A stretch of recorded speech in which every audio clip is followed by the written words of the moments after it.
Hello everyone, it's Dan and it's Monday Night Raw. You know what that means. We're here for another episode, 3 hours long. And we've got a few things maybe announced for tonight, maybe changing. We never know with Monday Night Raw. We're supposedly going to have Big Dog Roman Reigns head of the table, addressing Cody Rhodes, head of the main event Night 2 Wrestlemania match. We've got Logan Paul to do an episode of ImPaulsive TV. Will we see Seth Rollins turn up for that? And we're going to have Montez Ford out for revenge against Austin Theory after last week not letting that submission go on Angelo Dawkins. See you in a second.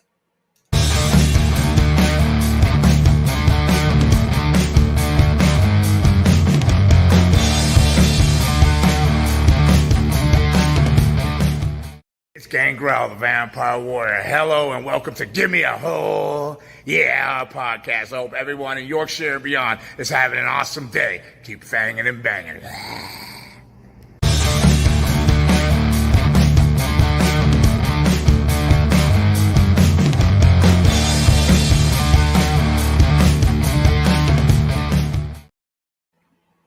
How's everyone doing then? Let's get that branding up. There we go. How we doing? How's everyone's weekends been? You been up to anything exciting? Anything new happened? Who have we got in? Let's have a look. We've got Mark in. It was in about half an hour ago.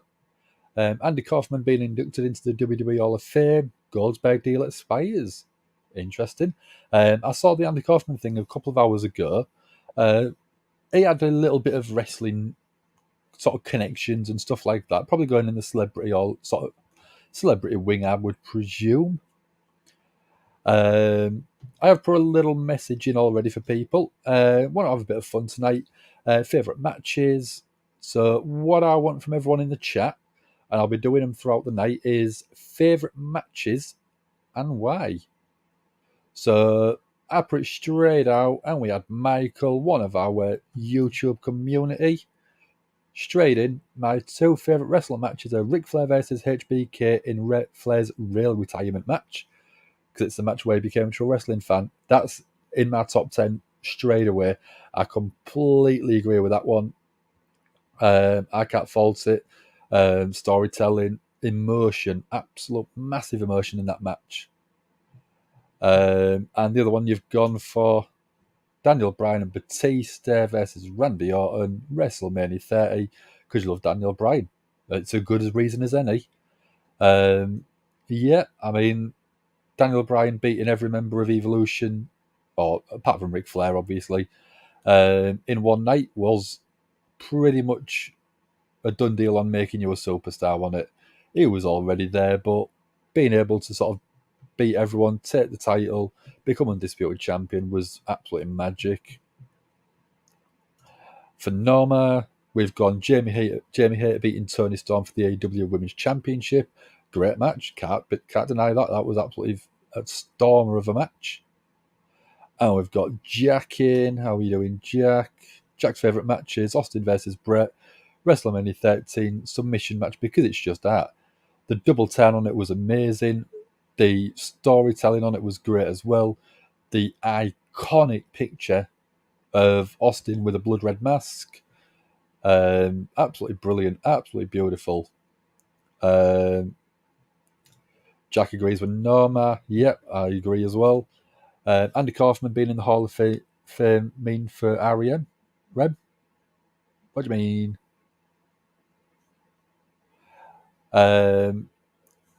Because I've been sort of thinking, and the one person I'd love to see in the Hall of Fame, I think they should be in there already. They should be not the headliner, but maybe the second or the third, because I know they're only doing like 5 or 6 at a time now instead of like 9 or 10 like there was a couple of years ago. 100% Cyndi Lauper.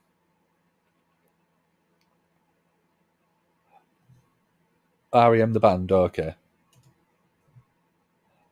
But yeah, I would probably go Cyndi Lauper, guaranteed Hall of Famer 1 year. Should be as soon as possible, because without her and her involvement in WrestleMania 1, it probably wouldn't have been anywhere near as success as it was. You look at the Rock and Wrestling Connection, Cyndi Lauper, Lou Albano in the Girls Just Want to Have Fun music video. It's a starting point of the boom of the 80s wrestling scene. Let's get Raw up.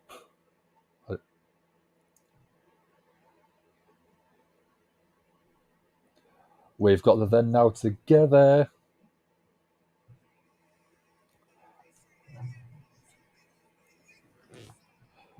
So there was an episode of Territories that covered the whole Kaufman Lawler thing. Yeah, very good story. Supposedly, it was all a wake, but we never know. Oh, we've got Kevin Owens coming out first. Are we going to get the announcement for the match at WrestleMania between him with Sami Zayn and the Usos? Hey, old Todd, how you doing, dude? Thanks for joining us. But you can't wait to see Main Event Live. I can't wait. I'll be sat right next to... I might be sat next to you, I don't know. Oh, we have got Sami Zayn coming out as well. Michael's gone, banger of a match. Ciampa versus got Johnny Wrestling. Any one of the matches they had, especially the one where Ciampa came out to no theme. Yeah, the one where he walked out. I think it was Takeover New Orleans, Texas, San Antonio. I can't remember. Takeover New York, maybe. Walked out, no music, absolutely nothing to cover them boos. It was absolutely insane. That amount of heat was unreal. Be right back, Jack, no problem. He's already in the Hall of Fame, dude. That's the problem. He got put in like 2016, 2017. No, it wasn't. It was before that. Before he actually was even sort of running for presidency, yeah. Sammy's dancing again. I know. So happy about seeing that. Love you too, dude. How we doing?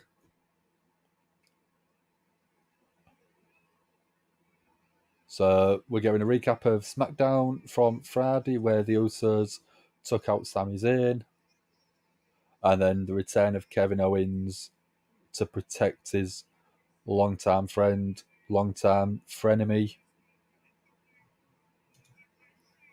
So a question for you while you're in. I have actually put it on. Right at the bottom, what's your favourite wrestling match and why? Let's have your answer. See how good yours is. So, yeah, we've got Kevin Owens, we've got Sami Zayn, both in the ring together. Flick that down a bit. So, we've both got mics. Let's see what they've got to say.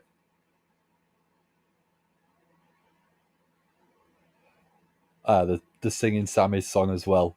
And then we're getting a Sammy chant. Still can't believe how over he is at the minute.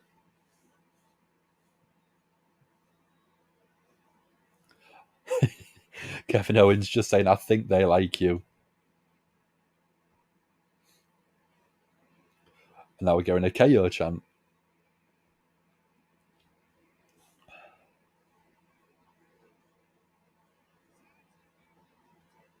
Sounds like they're like you too, pal.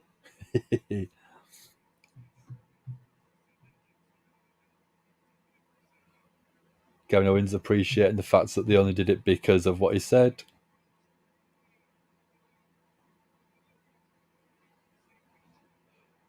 So Sammy's saying it feels good for him to come out on the same page. Yeah, absolutely magic.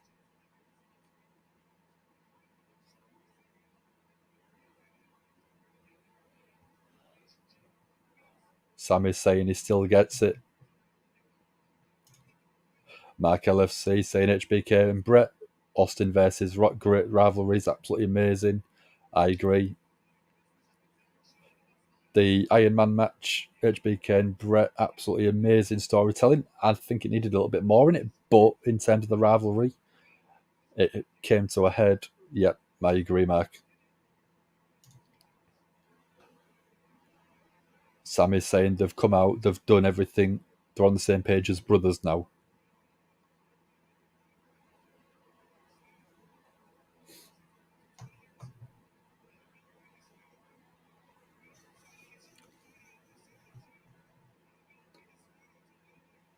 Kevin Owens is saying that the best person he's ever been in the ring.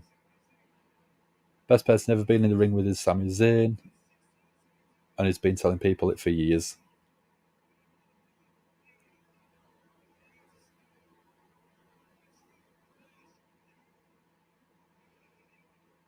Kevin Owens is saying that Sami Zayn anchored the bloodline. He was under Roman Reigns' thumb. Everyone knew it. Everyone knew Sami was better than Roman.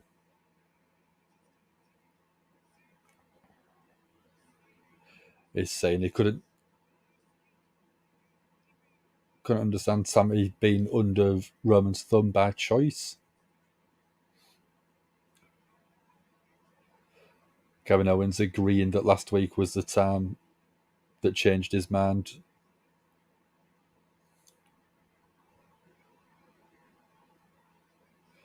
Sami saying we know what comes next. Oh, looking at the sign, looking at WrestleMania goes Hollywood. Less than 2 weeks away, guys. Are you excited? Oh, we've got the Usos coming out now. While they're coming out, did I know that Lego and 2K teamed up together to make a racing game? I didn't. I've never really been a sort of Lego game guy. But if it's a racing game, I'd probably enjoy it a bit more. I'm just going to turn it down a bit because I feel like I'm shouting. So, Richard Smith coming in, Undertaker versus Mankind Hell in a Cell, Bad Blood 97. What a choice. It's always a match I go back to show people that you can't fake things in wrestling. You can basically script stuff, but you can't fake being thrown off the top of a cell. And that was before they did the padding for Shane McMahon. I knew it'd come up, guys. What's next do I have? So we've got the Usos coming down. So Jay's saying that's what a backstabber looks like, referencing Sami.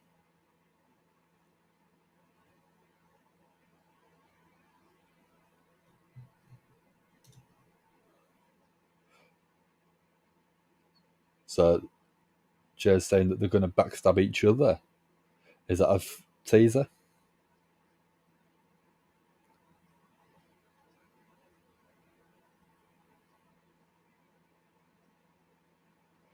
Sami's saying it's Jay's biggest dream to backstab Roman. Ooh.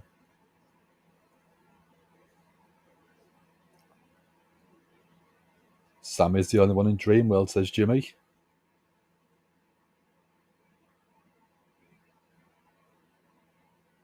Jimmy's saying that nothing's going to happen at WrestleMania. We shall see. We shall see.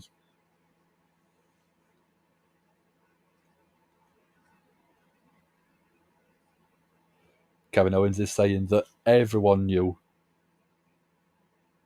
what was going to happen when they looked at the sign.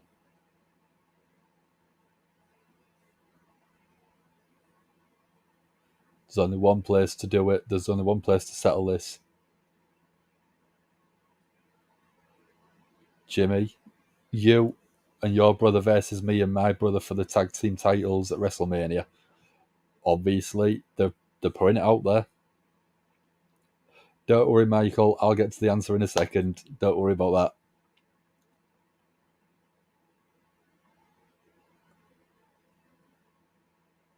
that. Crowd are going, yes.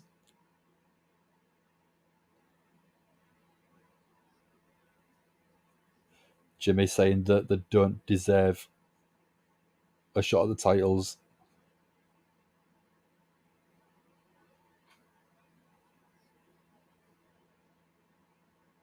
there's going to be no title shot at WrestleMania.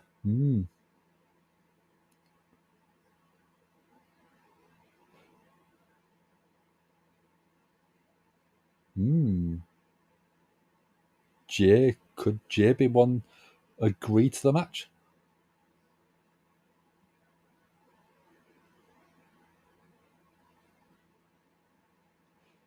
So Jay saying this is a chance to put him in the dark.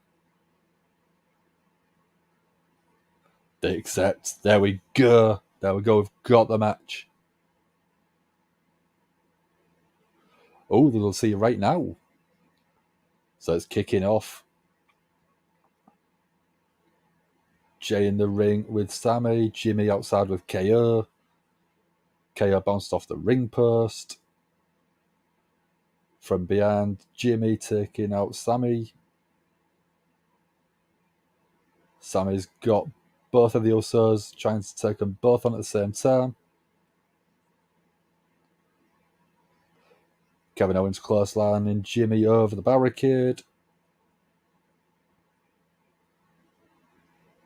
So Jey Uso's got to try and fight fight Kevin Owens and Sammy. KO with a super kick. Sammy was going for the over kick. Jimmy got out the way. Jimmy pulled Jay out, sorry.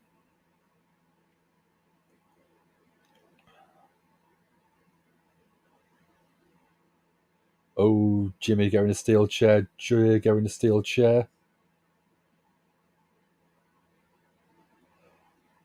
Oh, on the Titantron is that Roman. That looks there. That's Solo in the car. Solo opening the door for the head of the table. There's Roman. There's a big dog. Tribal Chief.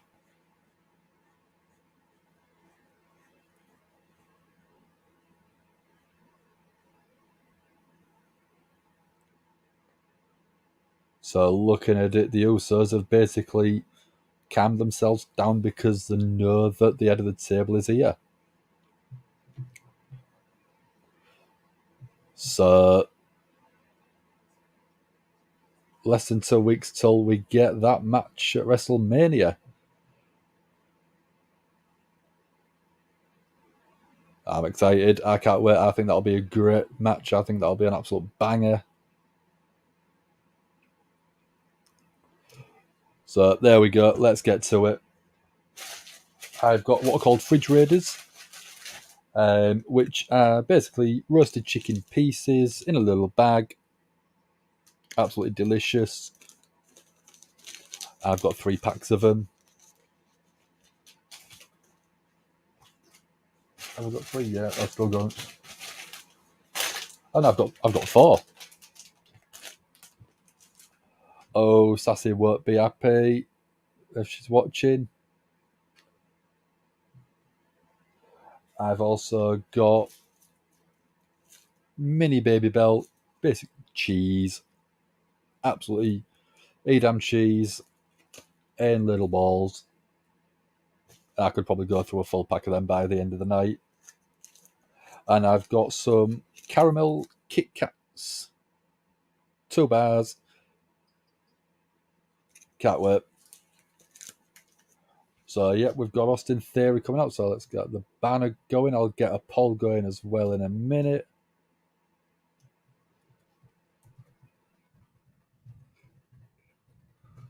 Versus Montez.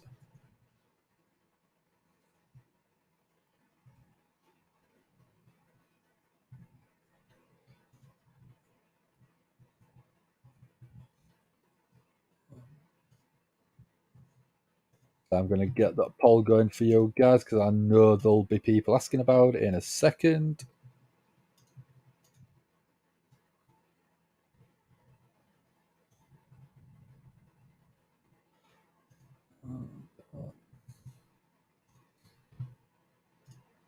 So Jack's back. Lovely. How are we doing? So Max of the rivalry is Cena versus Orton, Triple H versus Orton. Orton's had a lot of good feuds. And I mean, Todd saying that he wants the Viper back because he has voice in your head says so.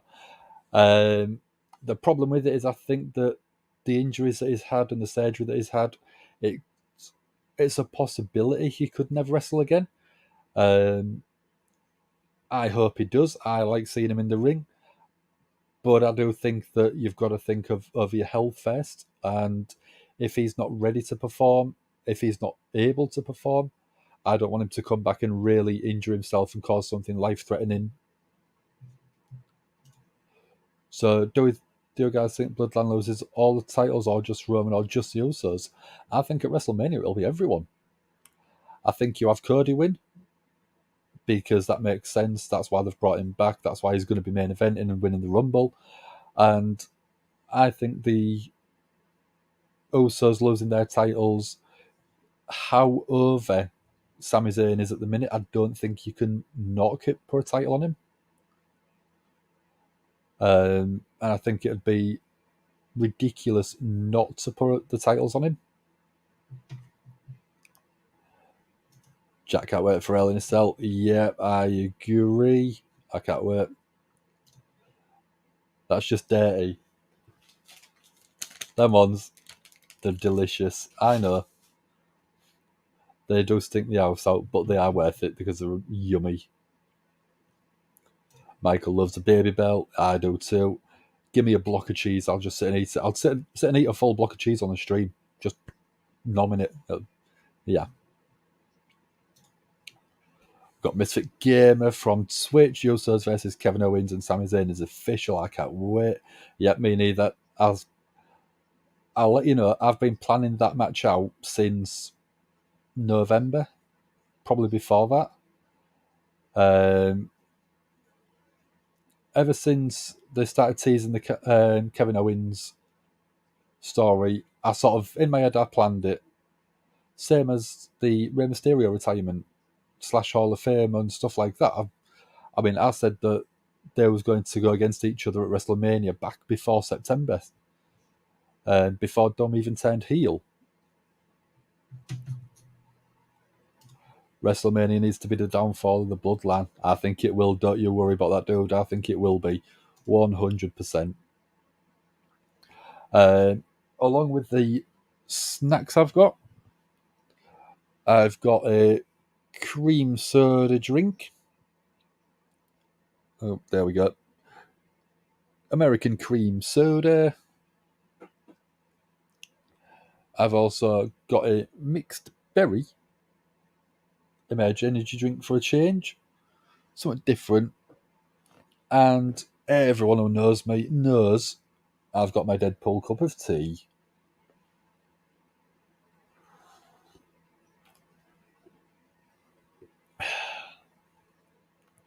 So it's all good here. It's all good. I've got my snacks, I've got my drinks, I've got everything to keep me going on a 3-hour Monday Night Raw. Most importantly, I've got you guys. That's what I'm here for. I could be sat in bed, comfy, wrapped up in a blanket or a quilt, watching it, comfort. But I'm sat here. I'm sat here with headphones in and a bright ring light in my face. But I'm here for you. WWE wants to redesign the big belts, and the price of replica winged eagles has been rising for months. Current big belt replicas prices keep going down. Yeah, because it looks like a toy.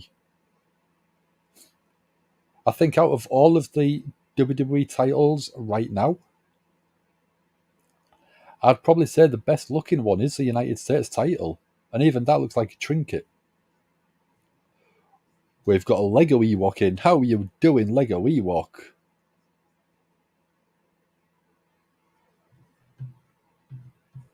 So we're getting a promo poster type thing for Cena and Austin Theory. Oh, we've got Montez Ford coming out now. Montez Ford wants the smoke. So Richard likes what they do with KO. It wasn't all that long ago the rumours he was AEW bound. Yep, and Sami's in.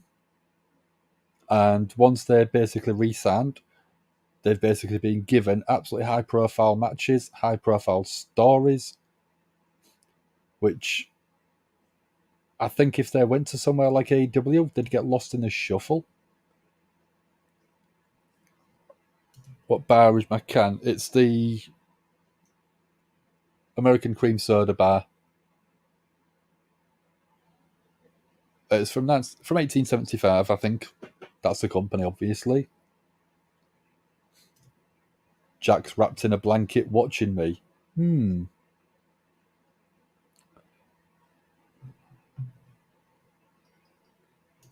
Apparently Carmella's been injured again and been pulled from the tag match. Oh. Maybe we'll get some information later on. Maybe write her off backstage in an attack or something. That could be a way to do it. Best looking title in the Money in the briefcase. Come on, Jack. I thought you was better than that.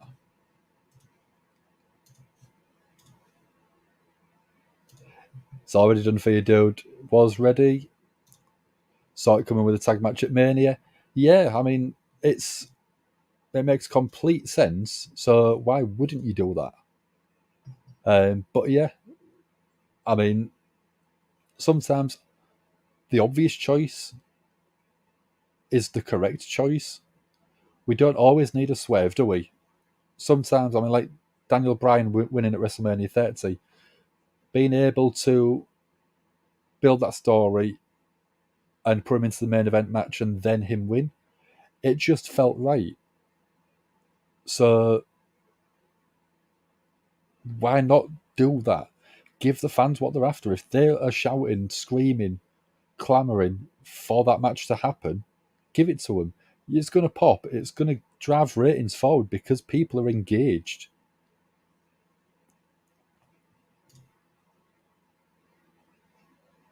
Random, but was Edward Tudor Pearl in Potter? I don't know. Use IMDb, Jack. That's what it's there for.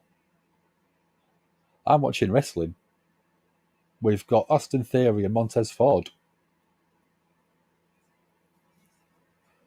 Sassy's obviously turned off.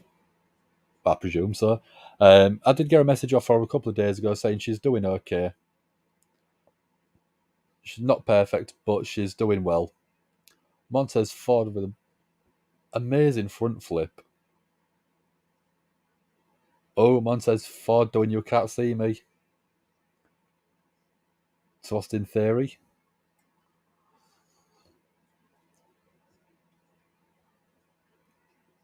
Austin Theory knee to the back of Montez Ford on the ropes, breaking up on the 4 count. Why Fred Deste? Is it Mania? He might be. He might be hidden in the crowd somewhere. Montez Ford off the turnbuckle and then being stomped to death in the corner by Austin Theory. Theory's been getting a lot of boos lately. Montez Ford with a reversal, few right hands, and again stomping a hole straight into Austin Theory himself.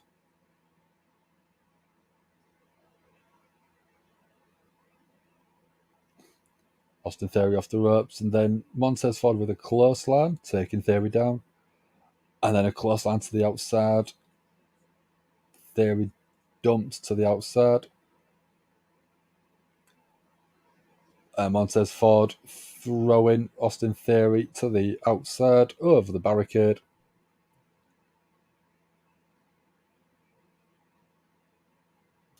Call myself a fan, awful. No knowledge of Crystal Mesos. Richard O'Brien was the only one I cared about. He was the only person, and then Richard Ayoade for that one episode, Celebrity one. Them were the only two that I cared about.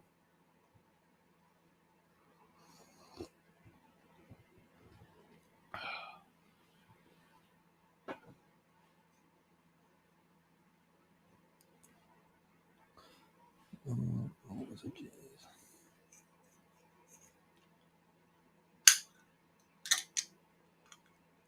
So there's another question for you guys. Who would you like to see as a musical artist at WrestleMania this year? Is there anyone in particular that would like to see?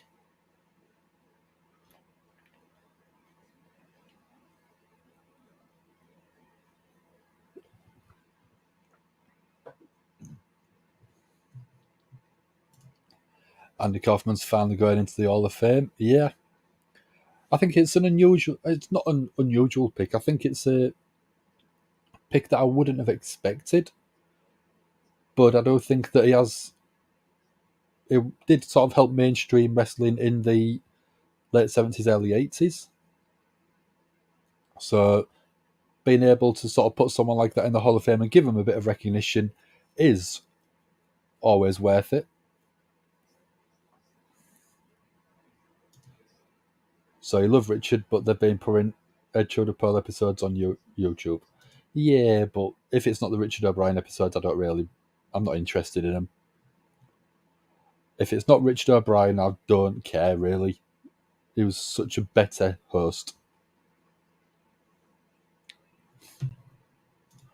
Let's have a look. So, yeah. So, what match am I looking forward to the most at Mania? I'll put that out to the rest of the people viewing. Let me get that one. I'll leave it up. I'll come back to it in a minute. They did an entire movie about the Kaufman Lawler feud. Yeah, they did. I can't remember what it was called, but I mean, the Jim Carrey film, Man on the Moon, is absolutely amazing. Well worth a watch if you're into Andy Kaufman. You want to see Jim Carrey push his butt and do something sort of more dramatic. Really, really good. Jack wants REM, Snow Patrol, Herb Albert and his Tijuana Brass. Why not just have Pitbull? Undertaker announced Pitbull, so why not have Pitbull introduce someone? There was an episode of The Territories that told the whole Kaufman Lawler story. Lawler narrated it. Yeah, I mean, the Territories stuff was a really, really good show. So, what match are we looking forward to most at WrestleMania? As of right now, I think Edge and Balor Hell in a Cell, because there's there's rumours of teases of going to be the Demon Balor showing up. Cody and Roman, just to see Cody in person, I think is going to be amazing. Montez Ford with a big frost splash crossbody off the top of the rope. If you can watch it, do it. It's great. Yeah, I agree, Noma. I completely agree.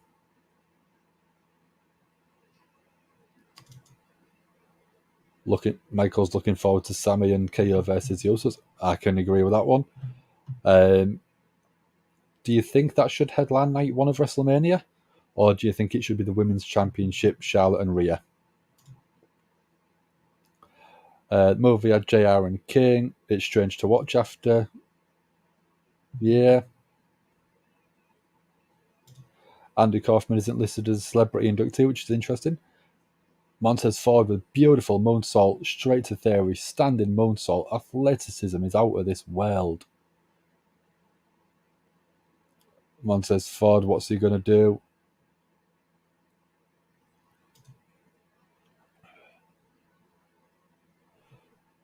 So, would be great if Lawler could do the induction of Kaufman. I think that could, if he is going to be inducted, I think that is a great shout.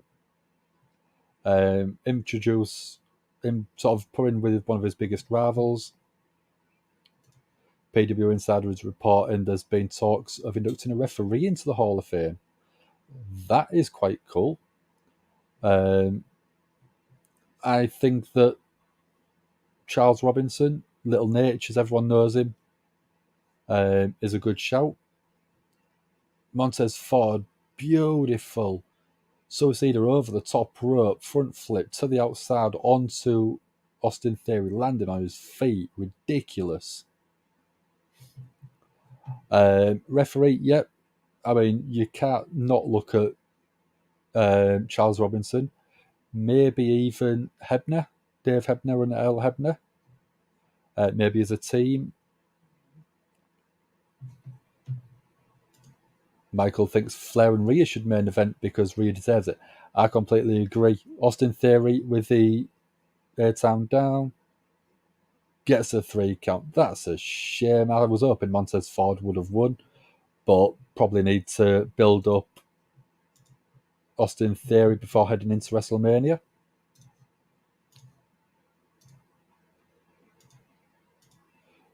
So 75% of people thought it would be Austin Theory, so a good majority of you did get it right. Flair and Rhea should main event it. Rhea does deserve it. I do think that it should always be the top titles in the company. So night 2 is obviously going to be Cody and Roman. Night 1, I think, should be Flair and Rhea. Winner of each Rumble headlining the show. That's the whole point of winning the Royal Rumble, in my eyes. Head, it will be Usos versus Team Canada for main event of night 1. Rhea and Charlotte being on night 2, I don't think they deserve that. Austin Theory saying Montez doesn't believe me, but now he does.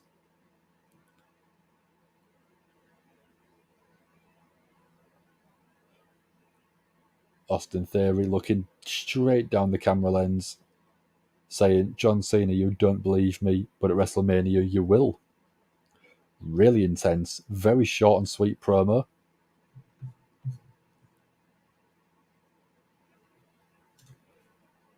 They said he was universally loved, which made me think of the late Tim White. That's another good shout again. Had some great entertaining segments after being injured. There was only on WWE Online stuff, I think it was. Do we get Cena? I don't think so. No, we ain't got him. We've gone straight back to the Usos and Roman Reigns backstage.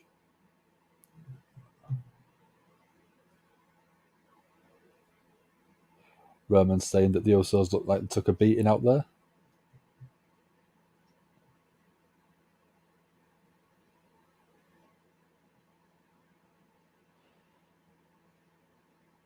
Jimmy saying nothing can hurt me than hit me harder.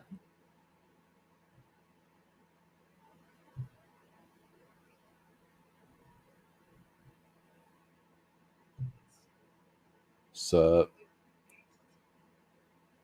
we've got everyone from the Bloodline backstage.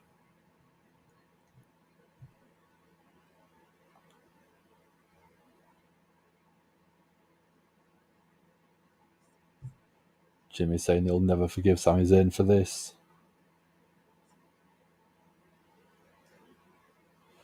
At Mania, we've got him. Oh, Roman saying, I hope so. I really do hope so.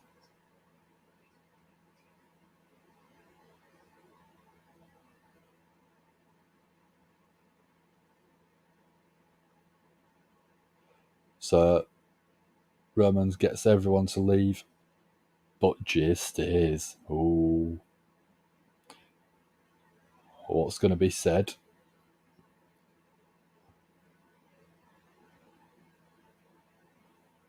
What's Roman keeping him back for?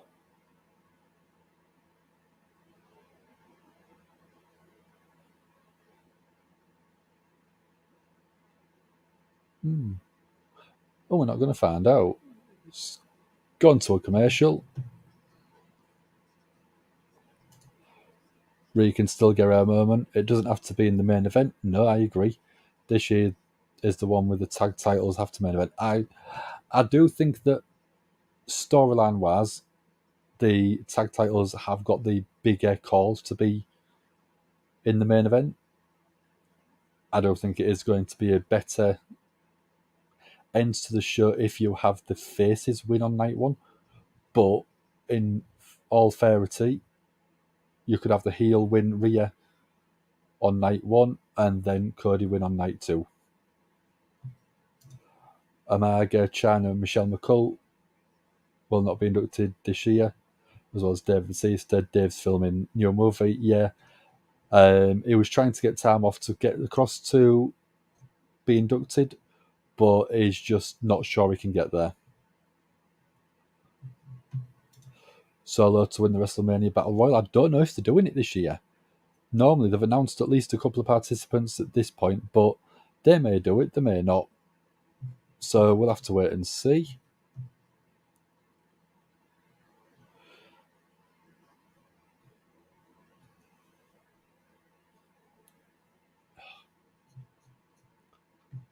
So it won't. It'll be in South Africa. Okay, nice to know. Thank you very much for that, Mark.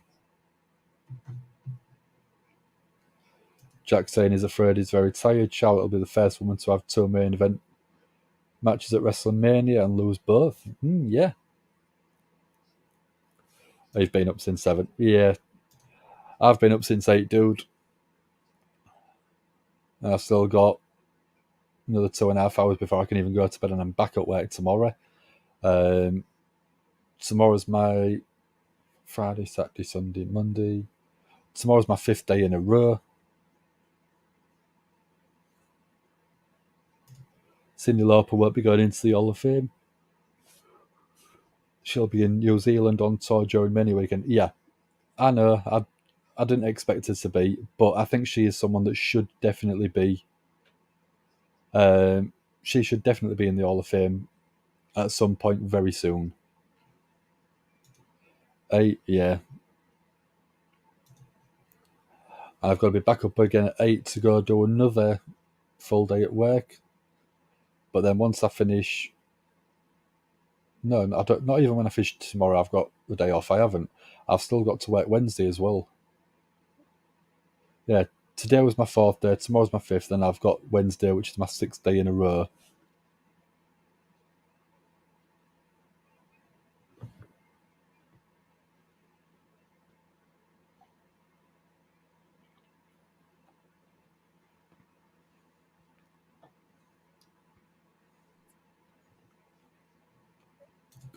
Think she would have been if she'd not been on top. Yeah, I do. And I mean, it's not just because she was in the sort of wrestling, rock and wrestling connection for me. To me, she made one of my the best songs of all time. The Goonies are good enough. I just love the Goonies. So having her sing that one, and then also doing stuff for the rock and wrestling connection, building WrestleMania to a celebrity point, and from a celebrity standpoint, with Muhammad Ali, Mr. T, really helped sell that first WrestleMania. It won't be here now, I don't think, without her and part of the other people that I've just spoke about.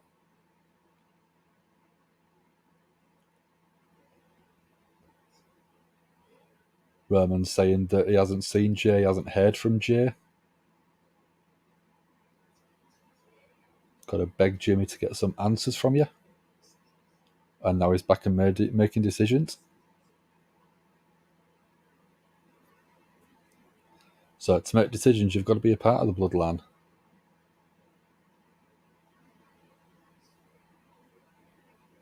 So Roman's asking, are you with us and are you a bloodline? Are you still my family?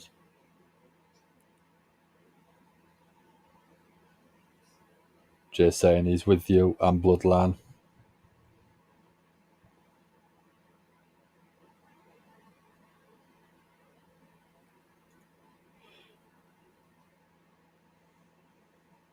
Roman saying he hopes so.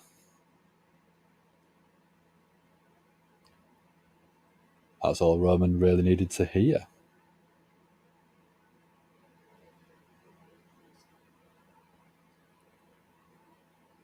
Roman saying, I'll see you later.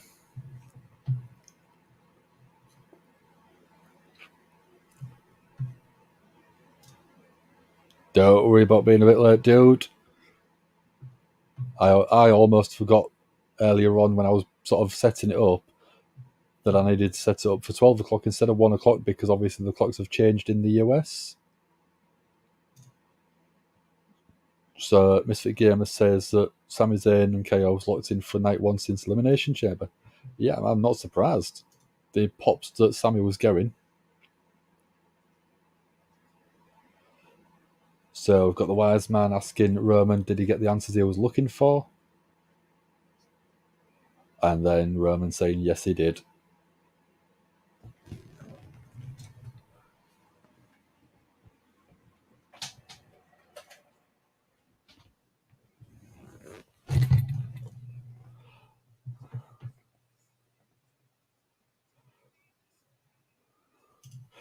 Dom, no love.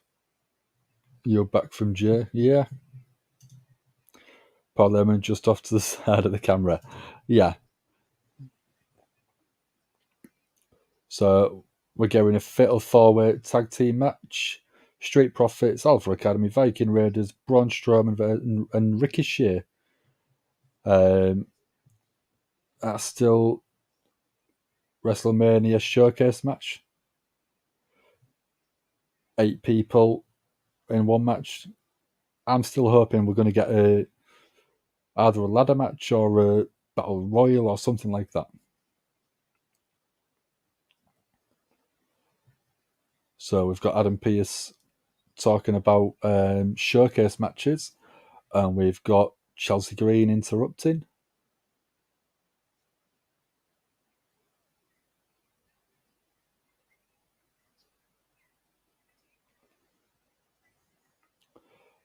Chelsea Green saying that she made matching gear for herself and Carmella, but the partner, oh, there we go, Carmella's not there, Piper's back. Piper's here to destroy the tag team division.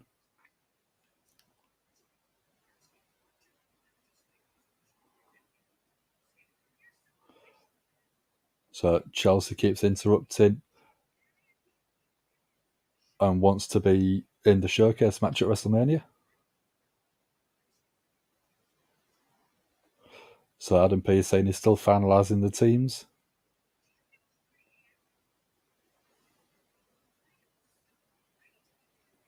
Chelsea Green saying she's a star and she needs to be put in the match immediately.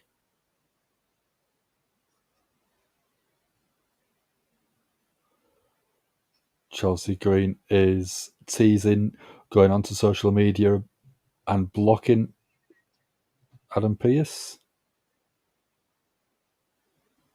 It's nice to see Piper Niven back, but I wanted to be coming out and destroying someone. I would have wanted to prefer saving it to the Raw after WrestleMania. Come out and destroy someone. Pointless match. It's getting people on the showcase, in it really. That's all it's there for. So women have to qualify for the showcase matches, but the men don't. No.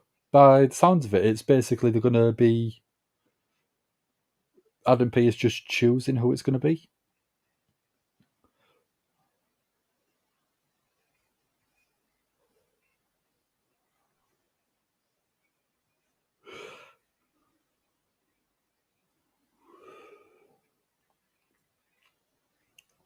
Has anyone got the game yet? How are people finding it? Anything from 2K23 that I need to know about? Because I keep getting tempted to buy it, but I just keep thinking I ain't got much time to play it with work and stuff like that. I'm going to treat myself to a baby bill. Oh, Liverpool had to qualify in SmackDown. Oh, okay. I didn't watch SmackDown, so I didn't really see it. So, yeah, it's a bit strange that the women are having to qualify.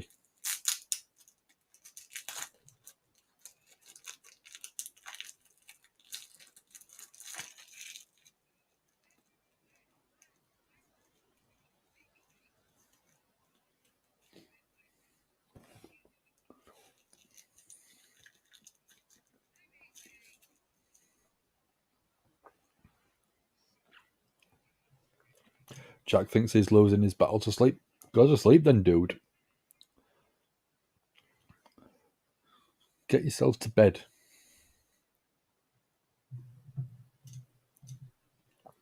WWE finally released Asuka's theme, and yes, it is a banger. Yeah, it always is. Even her original theme in NXT was great.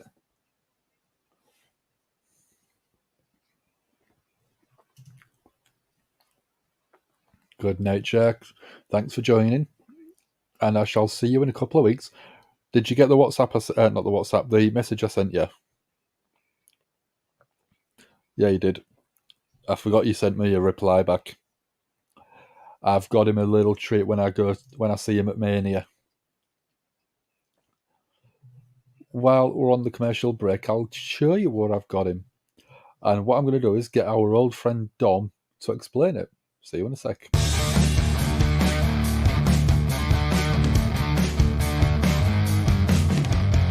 Hi guys, it is Dom here from the Gimme a Hull Yeah Wrestling podcast.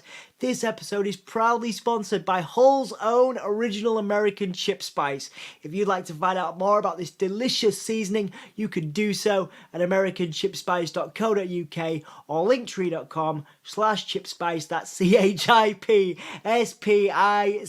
I'm excited, I hope you are too. Hull yeah!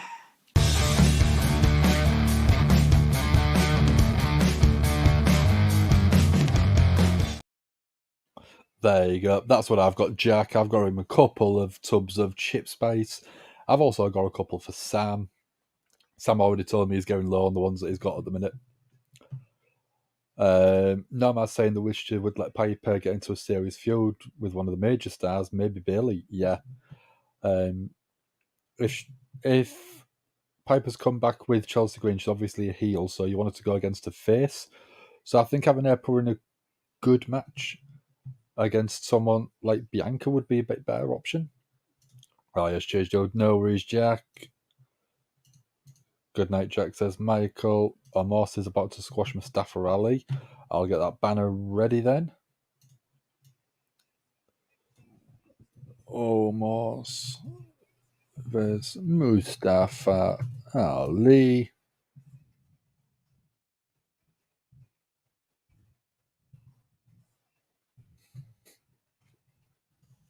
I'm going to get that poll ready for people.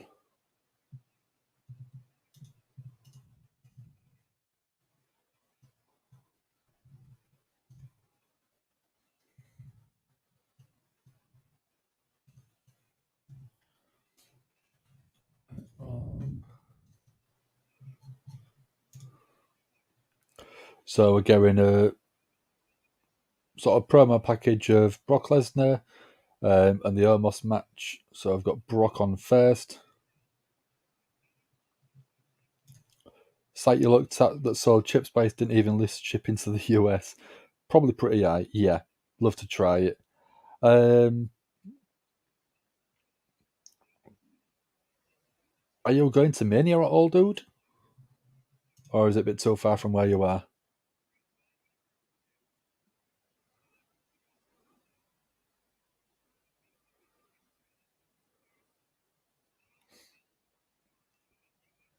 So we're still going a video package hyping Brock Lesnar, talking about his gloves, talking about his UFC career.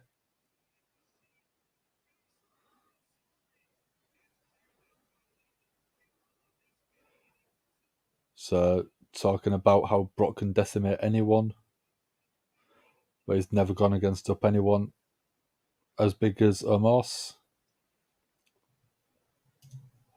That's a shame, dude. I could have took you some. If he was going, I was gonna say if he was going to Mania, we could have met up and could have delivered you a couple.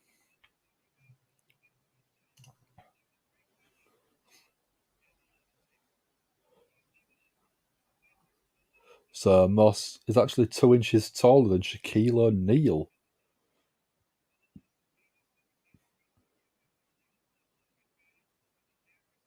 So Moss would have an 87-inch reach, which is about another foot bigger than most,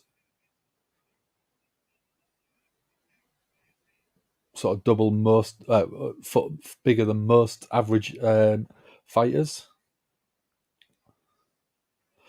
So they're just basically showing how big of a physical specimen he actually is.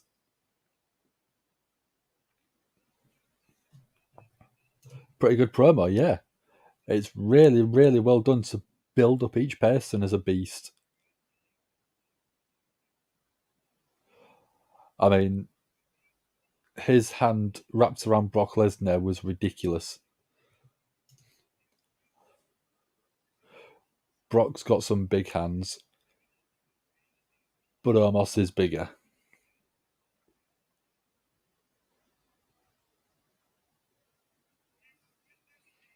That was a good hype train promo.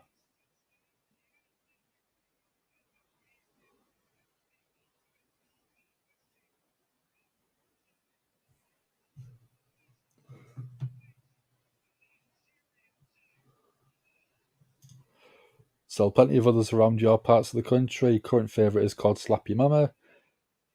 If we see any in LA, load up, not a problem. I'm going to be looking for the Hot Ones sauces as well. The one Los Calientes and the Last Dab, if I can find it. Because I don't mind a bit of hot sauce, just as a bit of crazy sort of spice. I think they should give the win to Omos, book him as the next big monster. I think Brock will get the win. I think Omos should get the win, but I don't think Omos needs to be a bit more agile in the ring, because doing 3 or 4 big moves isn't a wrestler. Brock Lesnar can move around the ring. He can wrestle.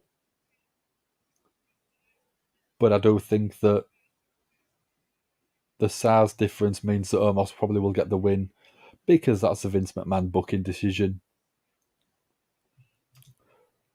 Oh, did Mustafa Ali wind up? I know. I know. No idea. Feels too much like a Vince match. Yeah, it pretty much is. Omos ain't ready for this spot. Yep, I agree.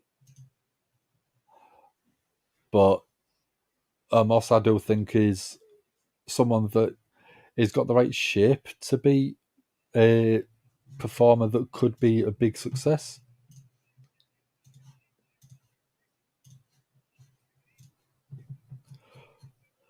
But I do think that Omos just isn't that good in the ring yet. I think he still has quite a bit of work to do. It can be a lot like Carly, says Michael. Yeah, I agree. He's very cumbersome.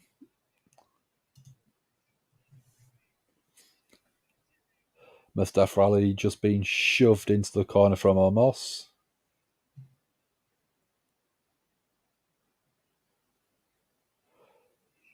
Mustafa Ali just shoulder tackled, turning Ali inside out.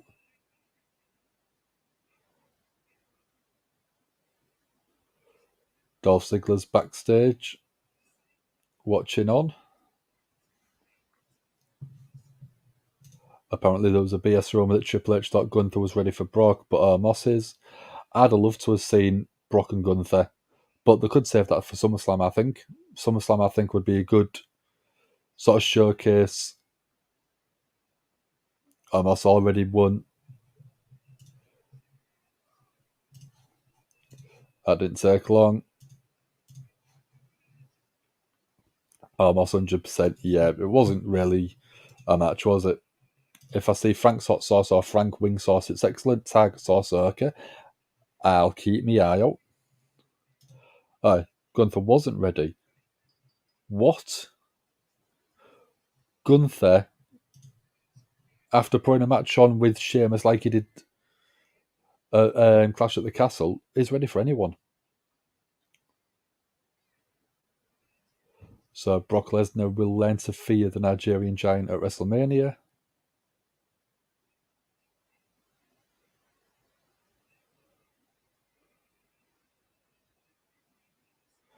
So MVP setting the turn ready.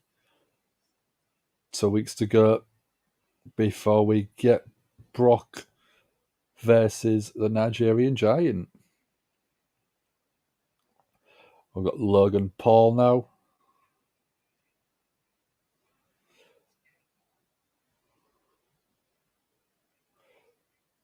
Logan coming out. Miz coming out, trying to shake Logan Paul's hand.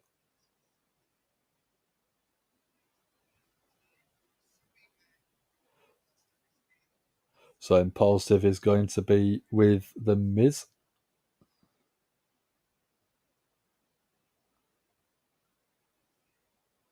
Logan Paul saying it's going to be a hard pass to the Miz.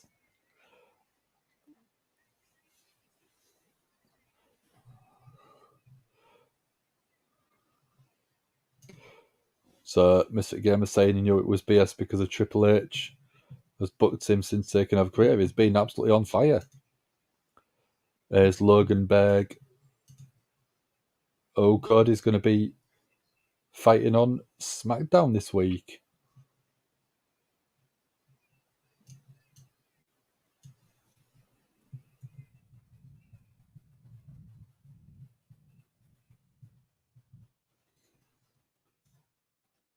So Cody going up against Ludwig Kaiser. I think that's what it was. On SmackDown this week.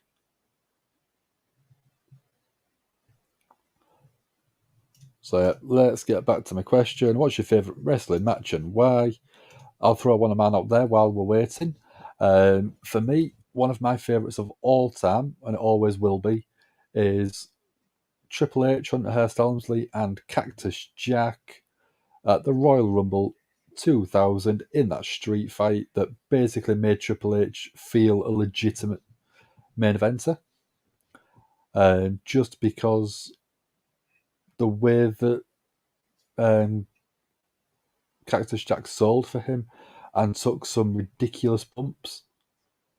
Taking pedigree onto thumbtacks is ridiculous.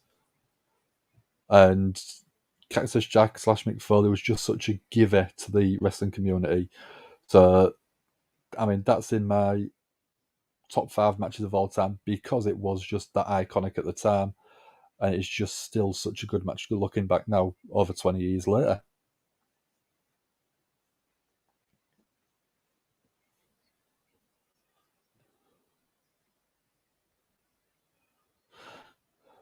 So we're on a commercial break. So while we're on a commercial break, we have got our YouTube community, which you can join. We have got our Hulkamaniac tease, which you can become a member of, like some of our awesome guys that we've got in chat. Michael Pagnotta. We might have ZGI in a little bit. We've got Dex Baker and Dan Reed from Eve, right? Girls of Wrestling. That's our Hulkamaniac tier. We've also got our Hardcore Hulkamaniacs, which Mark in the chat is a member of. Mark LFC UK is a good lad because he's a Liverpool fan, same as me. And then we've got our Champions tier, which is our top tier, which is Sassy, the only champion Hulkamaniac at the moment. So if you do want to become a member, you can, through the YouTube community, subscribe through there, and they're starting at about $3.99 a month. So price of a good cup of coffee these days. It does really help us out. It goes all straight back into the channel. So if you are able to, please do like and join the YouTube community. Mick Foley helped make Triple H. Yeah, 100% I agree. WWE setting up the potential feud with Gunther for the title. Again, yeah, I think that'd be a good match. When will The Miz retire? I still think he's got another couple of years at least. Mick Foley helped Triple H, just like he did with Orton. Yeah, I completely agree. Just remember a Triple H match in a pig pen. Can't remember who against, but it was early in his WWE career. Yeah, it was like 96, 97, not long after he'd sort of moved across from WCW, because I think that was 95.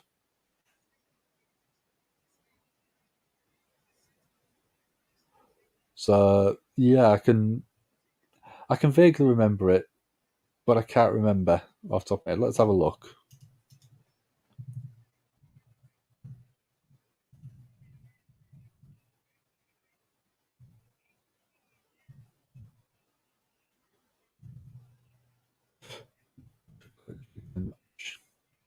Henry Godwin hog pen match. That's the one. Yeah, Henry O. Godwin.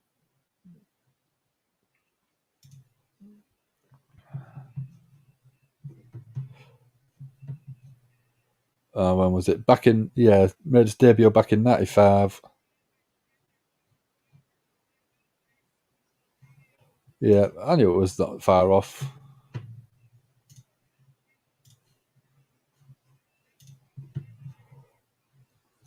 '96, yeah. I knew it was 95, 96. I can't remember when. As long as they'll cut the Miz a check, he probably ain't going anywhere. I wouldn't either, because I know it'd be enough to keep me going.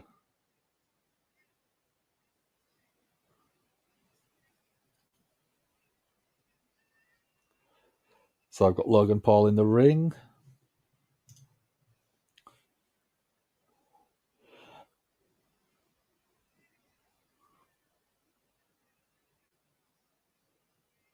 So let's go in a little impulsive, shall we?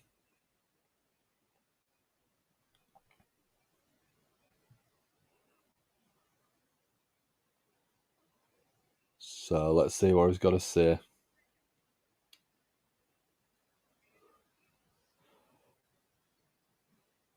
So Seth said that you don't want me in your house.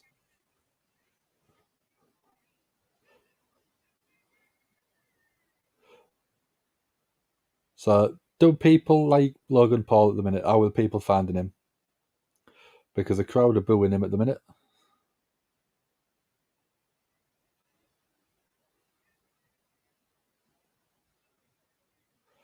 Logan Paul saying the reality is he doesn't have to be there. He's made his million off his name and brand.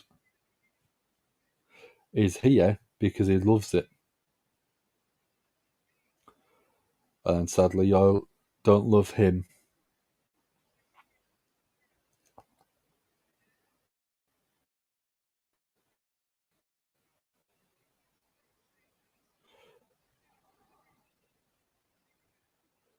So Logan Paul putting over his drink prime, obviously.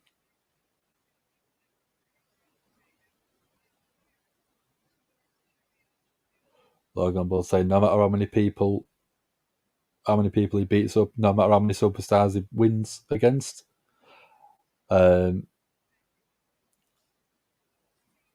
is people are refusing to see the talent stood in front of you.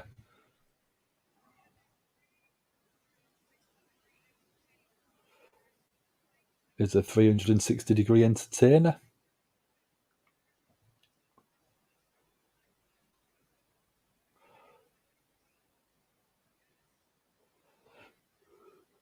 Logan Paul saying yes, he is that good. Yeah. We got John Earl in. How are you doing, John Earl? Oh, there we go. How are you doing? Curious what the WrestleMania 39 set will look like. Yeah, I think it'll be quite entertaining. I don't know yet. Don't know what it could be. And I'm not looking at spoilers online if I can help it. Like and Logan Paul will be uttered in the same sentence.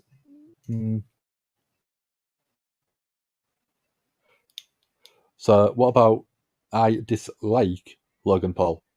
That's the closest I think we'd get.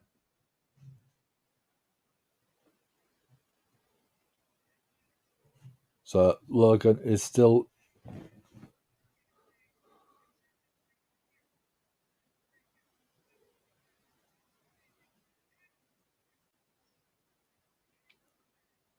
so April 1st, that is the Saturday night. So Logan Paul has confirmed that he's going to be night one because it's his birthday.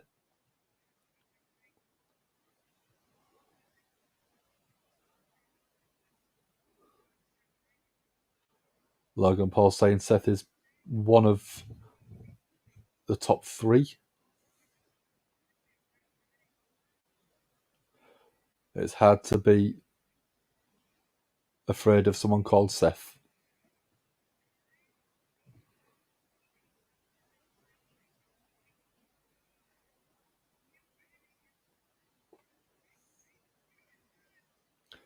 Logan saying that Seth could have, if Seth didn't start the beef, they could have been friends.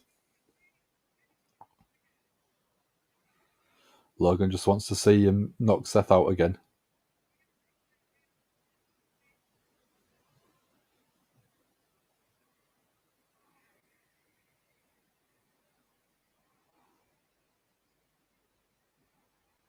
I mean, Seth sold the punch really well.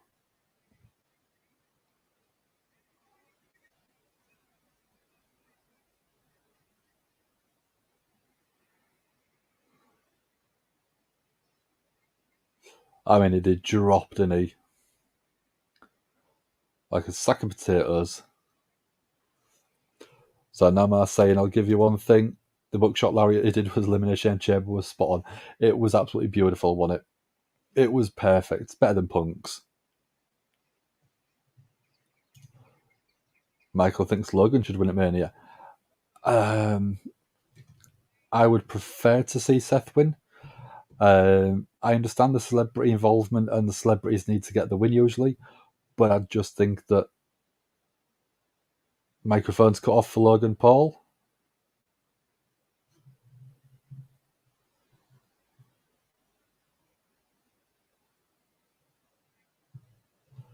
Oh, you're a $1 billion company. Can't you get your mics right?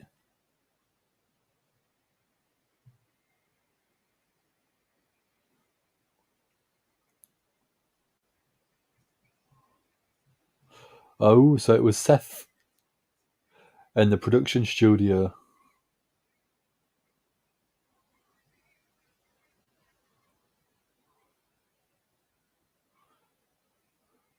Them glasses are ridiculous, Seth. What possessed you to wear them?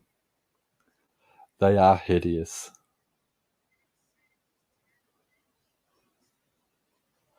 So Seth's in the back saying how we're going to save this poor episode of ImPaulsive TV.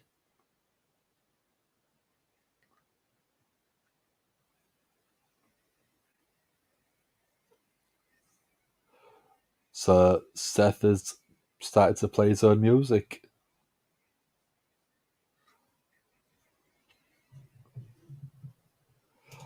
Hard to imagine Seth would be good with a loss on the big stage. Yeah.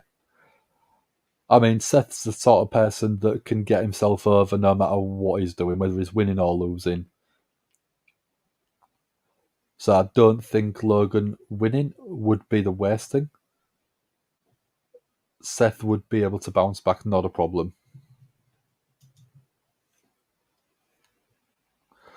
So we've got Seth coming out now.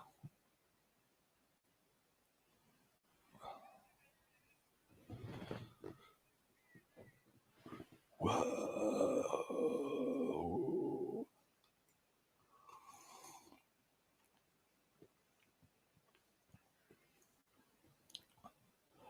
Logan Paul's just trying to wind the crowd up, saying that the city's tone deaf, they can't sing.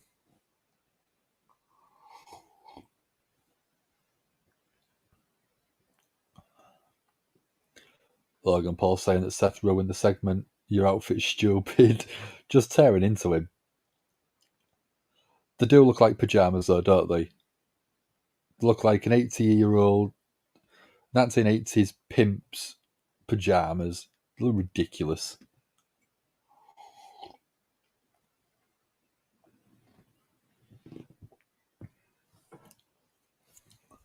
So Seth teased the microphone and then just took down Logan Paul.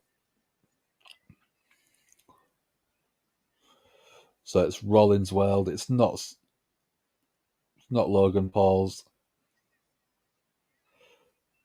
So officials splitting them up.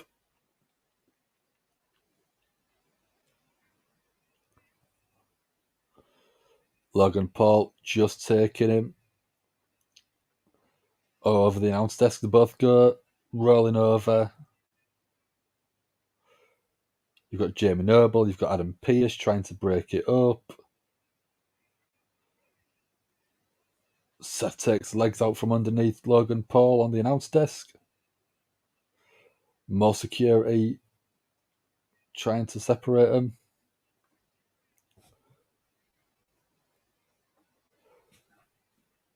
So Logan's on the announce desk. Seth is climbing up to the top rope.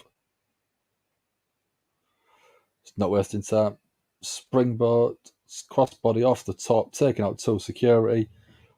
Oh, Logan Paul with another right hand. Taking out Seth.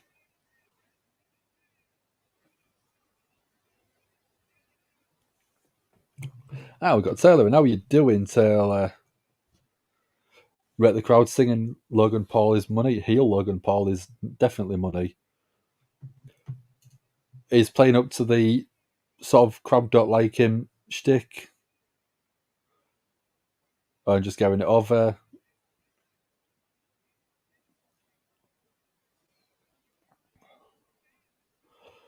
So, hello, Taylor. Thank you very much for joining. How are you doing today? Have you been watching the rest of Monday Night Raw, or are you just tuning in now? Oh, I've gone blurry. There I am.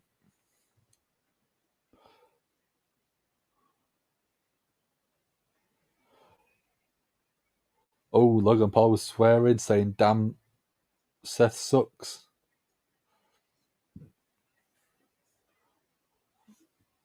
So we've got Dominic and Damien Priest looking like they're about to come out.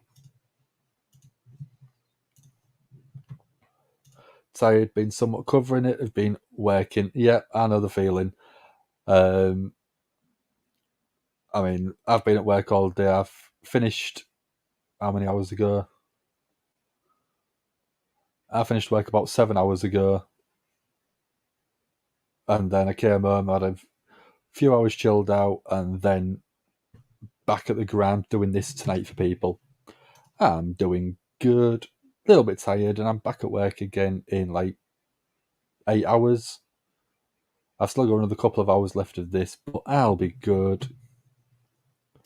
As we're all gone by like quickly, yeah, we're over an hour into it already. And I prefer it like this because it's one where it's just non-stop. You've got segment after segment after segment, and it's always keeping you going. It's always giving you something different to chat about. Sometimes, year ago, 2 years ago, you had a segment that went on 10 minutes too long, and it just really seemed to drag. But now it's flying through. It's so much more enjoyable.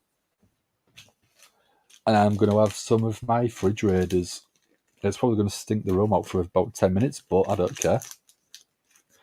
But yeah, like I said, they're just little pieces of roasted chickens and delicious.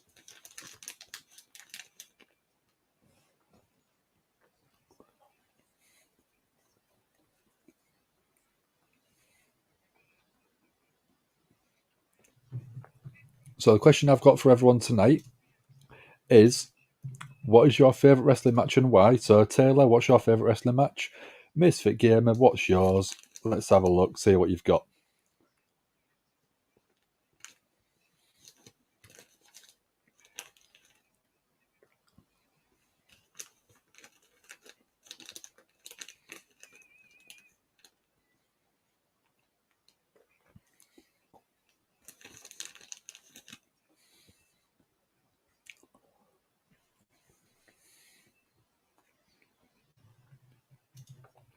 Yeah, Misfit Gamer. So what's your favourite match of all time, or one of your favourite matches of all time, and why? So we've had Ric Flair and Shawn Michaels. We've had Daniel Bryan, Batista, and Randy Orton. We've had Jamie Hayter and Tony Storm. We've had quite a few different selections.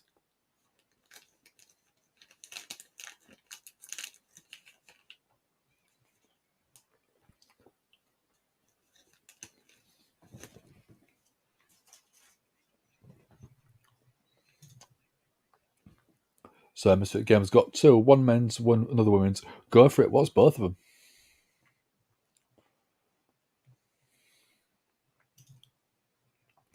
Pete Dunne, Tyler Bate, Takeover Blackpool. Yes. Absolute yes. Great choice, Taylor.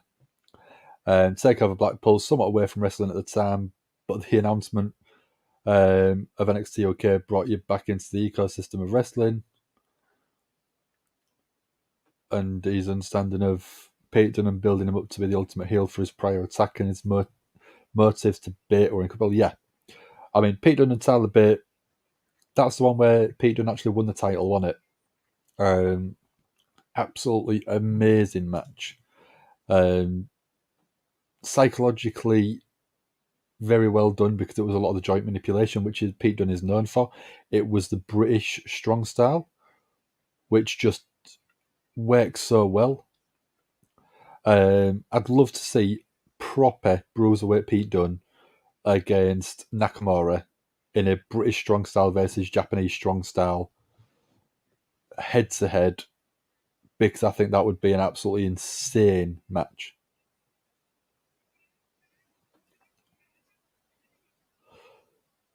But yeah, I mean, Pete Dunne,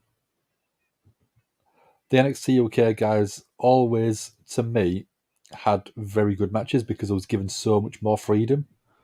What else was it? I mean, Ilya Dragunov and Walter, both matches that they had together was absolutely next level. But the one where Ilya Dragunov actually won the title, to me, that's got to be in the top 10 matches from WWE of all time because it was just so good. The match where Tyler won the title at that time, yeah, the underdog story, injured arm, yeah, definitely, absolutely ridiculous. Men's match, Undertaker versus HBK, WrestleMania 25. Yep.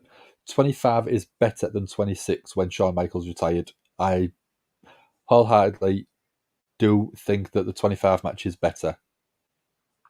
Io Shirai versus Kairi Hoya from Stardom 2016, 5-star Grand Prix. Yeah, again, absolutely beautiful showcase of women's wrestling.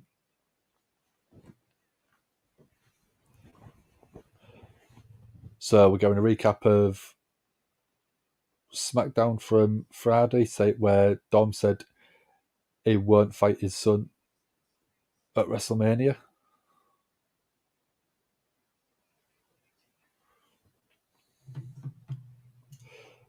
Six-man NXT North American Championship ladder match. Yeah, again, you had absolutely ridiculous set of performers. Ricochet, Adam Cole, Aleister Black in that one.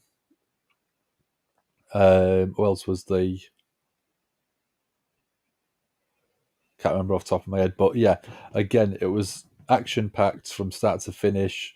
Some great inventive spots using the ladders.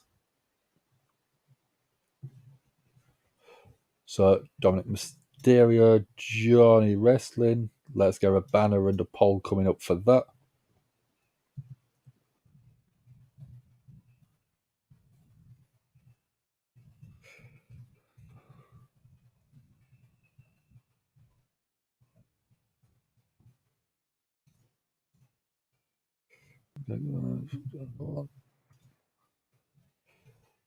That poll ready for you guys. Start a poll. That one, that one, that one.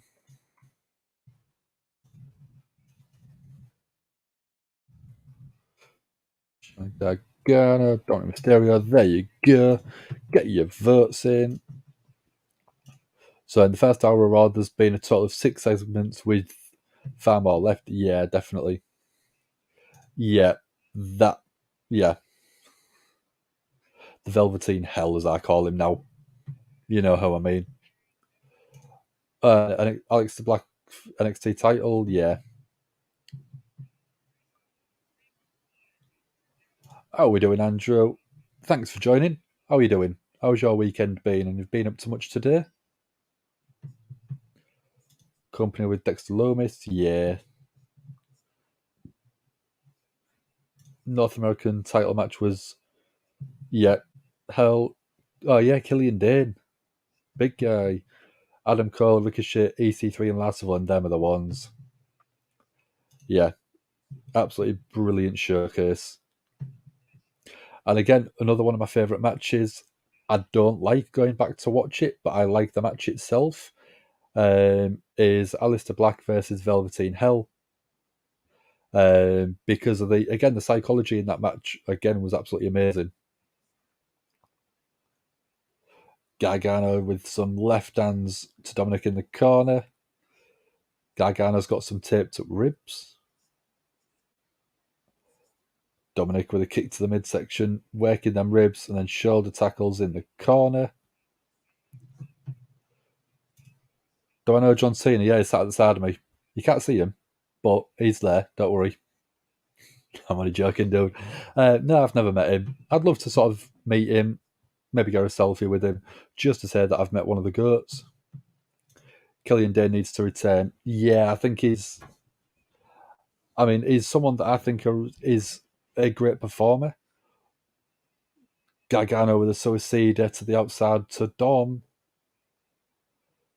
Ribs still in a bit of pain.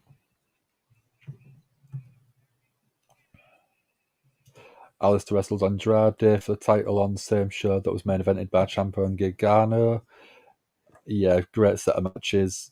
I mean, you've got 4 absolute brilliant performers there. Alistair Black, Andrade, El Idolo, Tommaso Ciampa, Johnny Gargano. Put them in a fatal 4-way, give them 25 minutes. You don't need anything more than that. I'd love to see Sanity under a Triple H run, to be honest. Again, yeah, I'd love to see that. I don't even know if you'd need the same team from NXT. Eric Young, Killian Dane, Alexander Wolf, was it? Yeah. And Nikki Cross. I don't think you need them. You could do the same thing, maybe a different name, but a very similar style. You ever done a Mount Rushmore for different promotions? No. So there we go. We're on a commercial break. Let's do WWE, AEW, WCW, and Impact. And we'll throw in a New Japan in there. So one person from each, Mount Rushmore, or we were going for.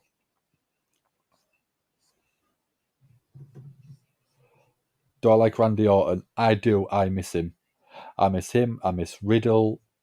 And they are 2 people that I was absolutely loving before Randy's injury and the suspension to Riddle. Riddle supposedly is all free from suspension and everything now, and it's been done for a little while. But it's creative. We don't know what we're going to bring him back with. Takeover New Orleans was a phenomenal show. Absolutely. Absolutely. Sanity Reunion is in the plans. Yeah, I've heard that it is.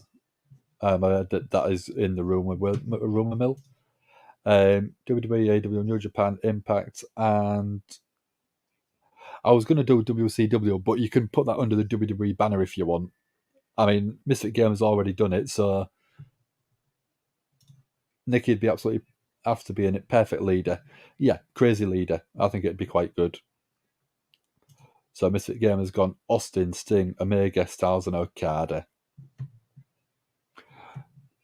You can't fault any of them.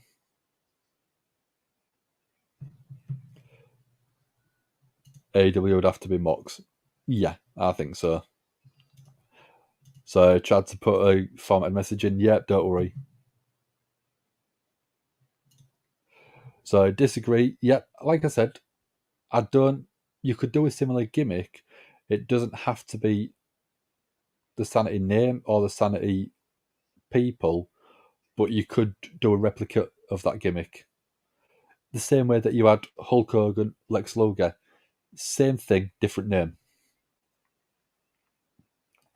But yeah, I think if you're going to bring Sanity back as proper Sanity, it should be Eric Young, Killian Dane, Nikki Cross. But could you put someone like Karrion Kross in there? Would that work? So let's go for that one. So WWE, I would probably have to go.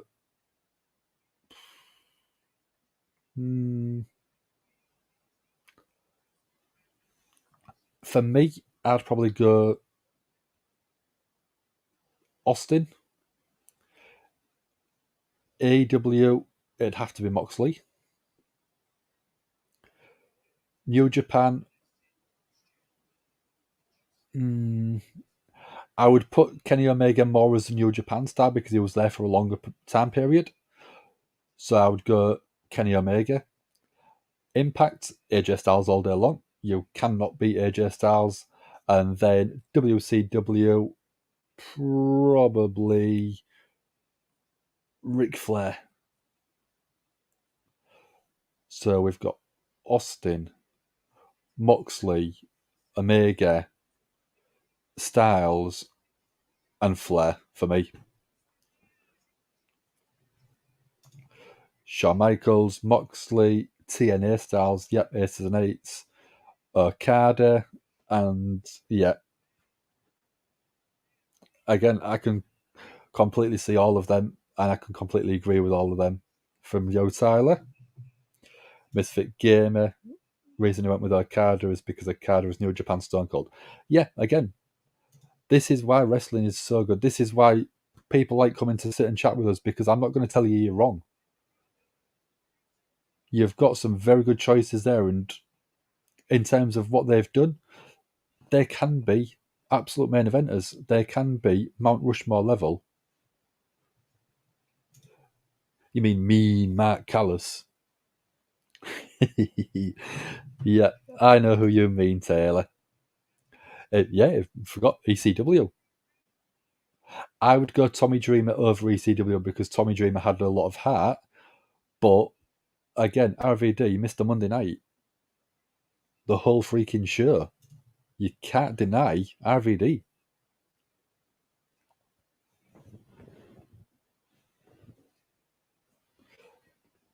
So yeah, again, another company that has got an outstanding legacy. Bubba Ray Dudley. I think if he had a good singles run in ECW, I think he would have been in the shout. But I don't think that he really did anything and get a really good sort of singles showing until he went to TNA.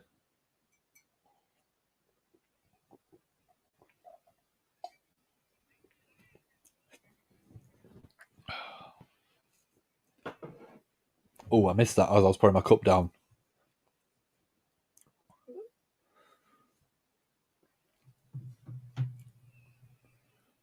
Oh, super kick to Dominic. That was a good, beautiful super kick. Interesting. No females. No, we'll do females now. Misfit Gamers already put it there for us. Don't worry. I was going to run on to it. Mysterio needs a haircut. Why? That mullet is amazing. It's like the second generation of Eddie Guerrero. His real dad.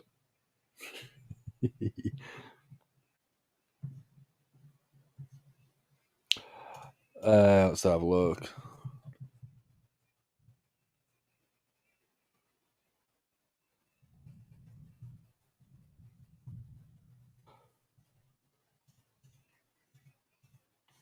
Let's have a look. So, WWE, AW, Stardom, and Impact.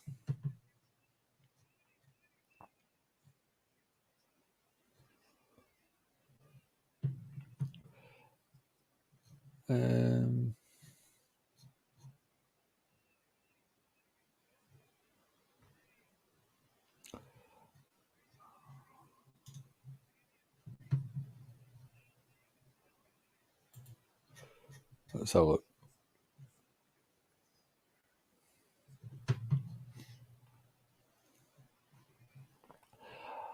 I'd probably go WWE.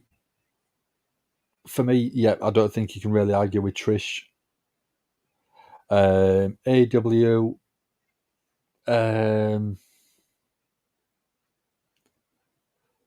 Mount Rushmore, I think, in the grand scheme of things, I think you're probably going to see Britt Baker on there. Stardom, I don't know if they had a long time there, but Io Shirai. And then Impact, Mickie James.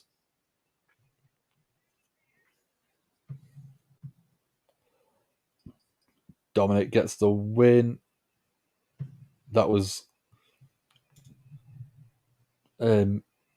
okay match overall. Cab hooked WCW because they didn't have really much of a women's division. Yep, I agree with that one. Taylor's gone. Banks, Baker, Kairi Sane, Mickie James. Yeah, got two a man, so I don't think you're far off the mark there. Kaylee Ray, Tony Storm, B. Priestley. People that I think are absolute amazing. They've even had people like Dakota Kai, Deonna Purrazzo, Frankie Monet.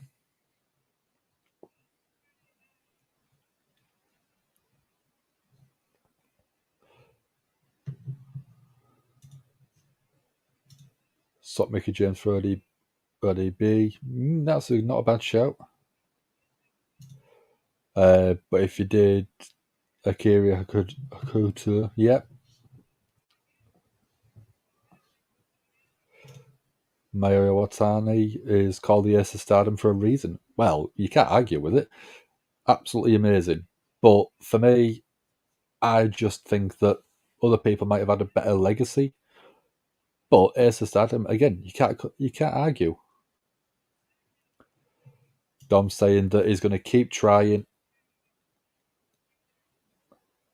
to get his match at WrestleMania this Friday.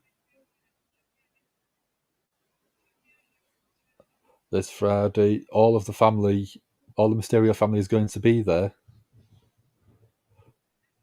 But Dominic has been kicked out of the group chats. He's been blocked from everything.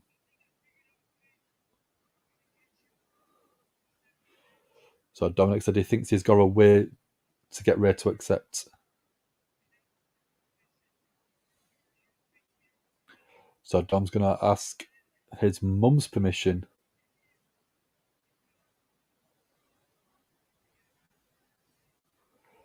Dominic saying that Rey Mysterio has to get his testicles out of his wife's purse. Dexter Lumis just sat behind Dominic. Yeah, I thought it was a bit weird. So we've got the Usos, we've got Solo backstage, we've got the Wise Man.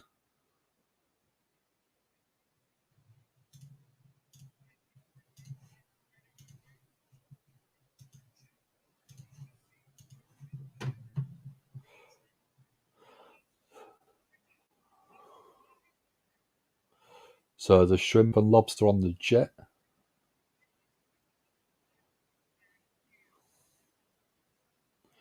So the tribal chief is saying that the Usos and Solo have got the rest of the night off.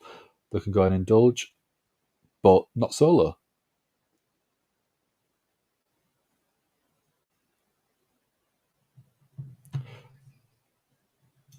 Someone said it the other night, Dom will his mum to get his match with Ray. I think they might do something at the Hall of Fame ceremony. I think that's the way they would probably do it for me. Is you could have Conan inducting Rey Mysterio. You could have Ray come out and Dominic come out and attack him,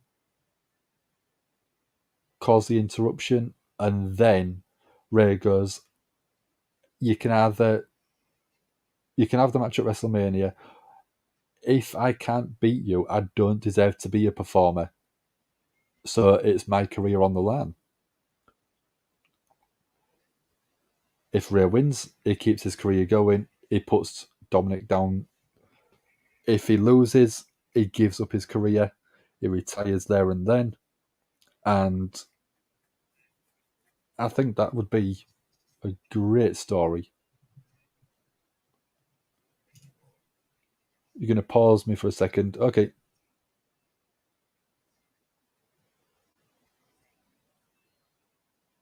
I'm paused for a second. There you go. Miss Elizabeth did a lot of good work for WWE despite not being in the ring. Yeah. About the biggest female star at that time. Oh, massively.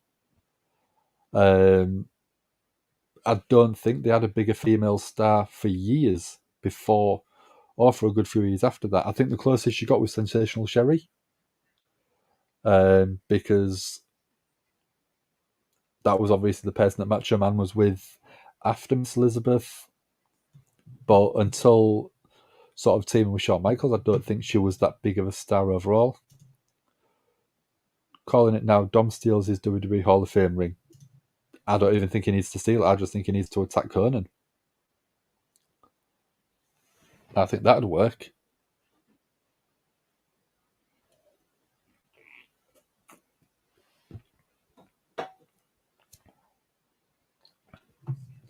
Mae Young. Yeah. So I'll let you know, Taylor. Before Dominic turned heel in September last year, I had called that it would be Rhea versus Dominic at WrestleMania this year. I said that he was going to turn heel. I was expecting it more like the Royal Rumble, but not as early as it was. I was expecting them probably to announce a retirement match, but that could still happen. I'll tell you the full booking of after the match. Dominic's obviously the major heel in the match. Rhea's obviously the major face. You could have Dominic win the match in a long sort of longish match for WWE standards. Have basically Rhea on the mat crying, sad because his career is over. Dominic walks over, puts his hand out, pulls his dad up, shakes his hand. Rhea goes to walk away. Dominic holds the hand, pulls him back into a hug, and raises his dad's hand afterwards. That'll turn Dominic face. You have them both walk up the ramp to the end, facing away from the crowd, very similar to what Undertaker did on the bike when he just used to do that. So you have them facing away from the crowd. You have Rhea pull the mask off, hand it across to Dom, and then raise Dom's hand. So you've got Rhea retiring by putting over his son. You've got Dominic turning face, and then you've got the Mysterio Mask legacy moving forward with Dom. So you've got a big story told all in one match.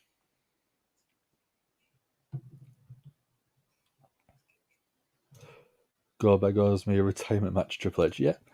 Wouldn't that mean Dom would have to win clean? Yeah, I do think it would, and I think that he should win clean. I don't think that at WrestleMania you should have any matches end in a disqualification or a count out or anything like that, because it's a showcase. It should be definitive for me. So I think that Dom winning clean, which I think is the best way for it to happen, or Dom attacks Rhea and accidentally hits Rhea's wife or his mom. Yeah. Triple H's response to Goldberg was probably like, lol, yeah. Or Arrow FL.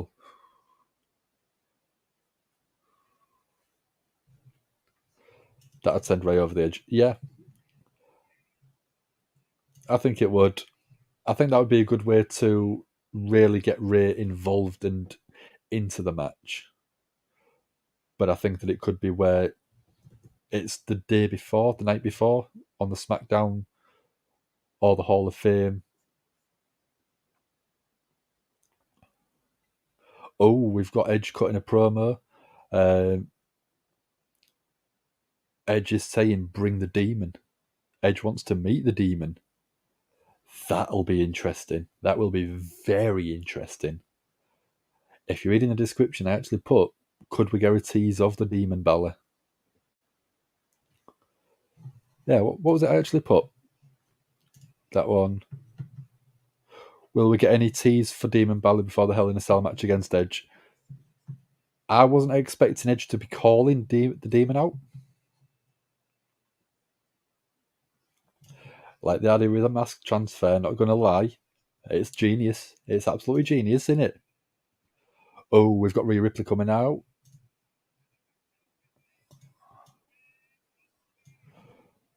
So what are we getting from Rhea?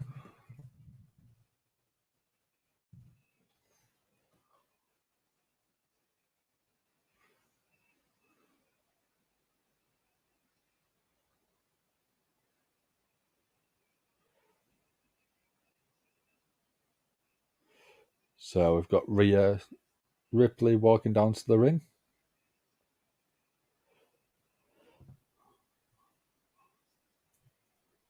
Part of Judgment Day, 2023 Royal Rumble winner, previous NXT champion.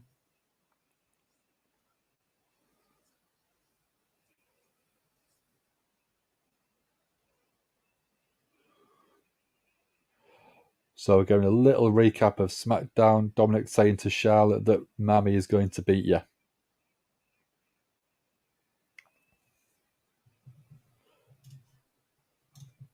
So Goldberg, WWE owes me a retirement match. Goldberg's contract isn't renewed.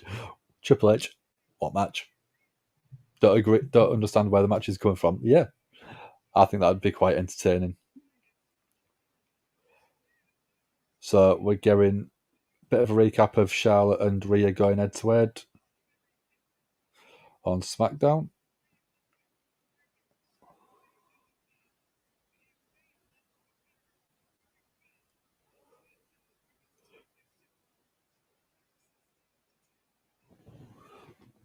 So I've got Rhea on the mic.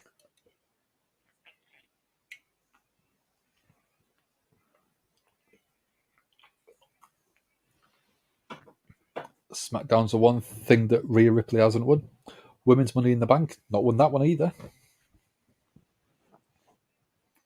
So apparently Rhea's going to have a match after the promo. Okay. Who do we think it'll be? And we're getting a Mammy chant.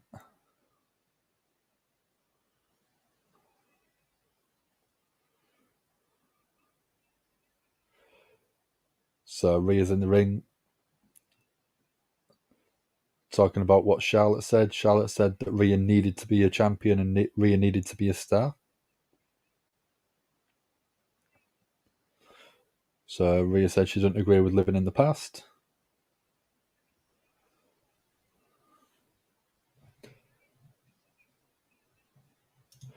Very true. Bizarre opponent. Come on then. Spill the beans, Misfit. Tell me. Imagine Beth Phoenix walks out. That's an interesting idea.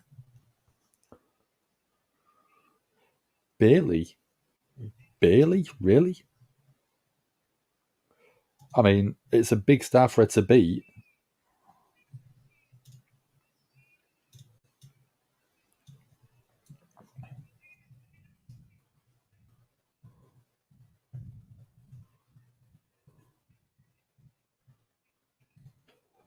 So Rhea's saying that Charlotte didn't respect anyone.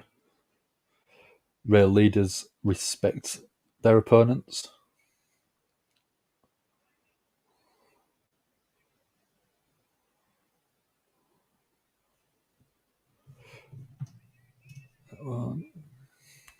Both are heels, which is why it's bizarre. Yeah. But you look at the reaction that Rhea's getting. Rhea gets a good amount of cheers on a weekly basis.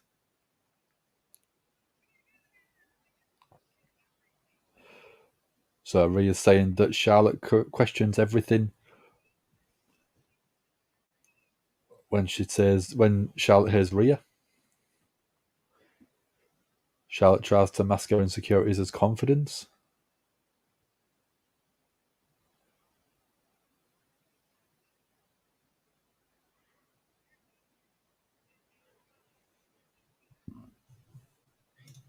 No chance in all that Rhea gets booed at Mania. No chance whatsoever.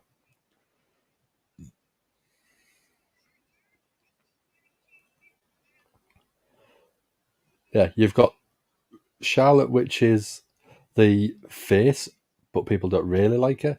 And you've got Rhea, which is the heel, which people do actually quite like, which is a very strange booking setup. So Rhea's saying that Charlotte's time is over.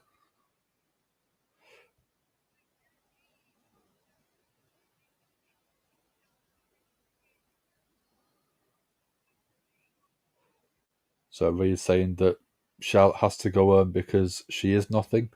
Without WWE, she's nothing whatsoever.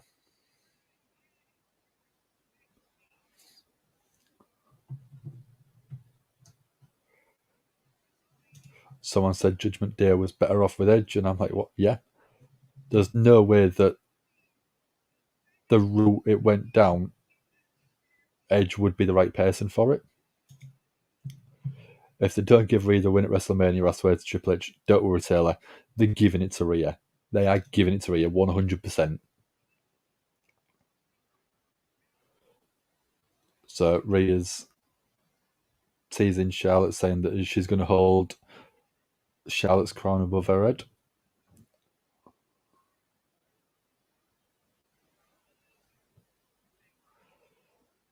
Rhea saying she doesn't need Charlotte to respect her.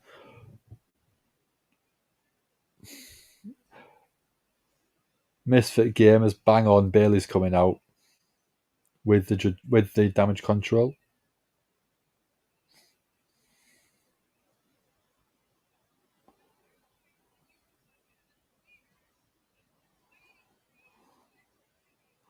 So Bayley's like, she was waiting for Rhea to mention Bayley's name. Damage control respects Rhea.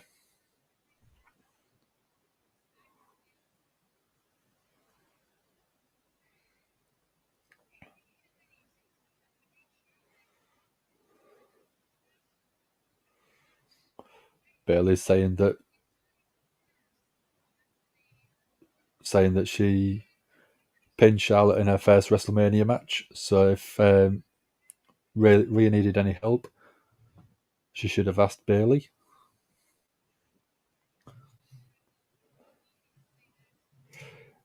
AO Sky, Rhea had a banger for the NXT Women's title back in 2020. Yeah, it was another good match.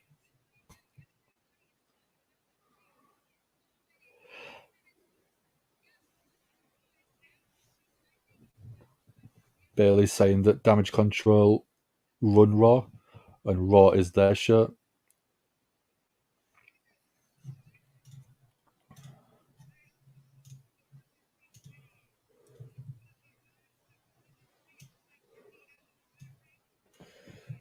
Yeah.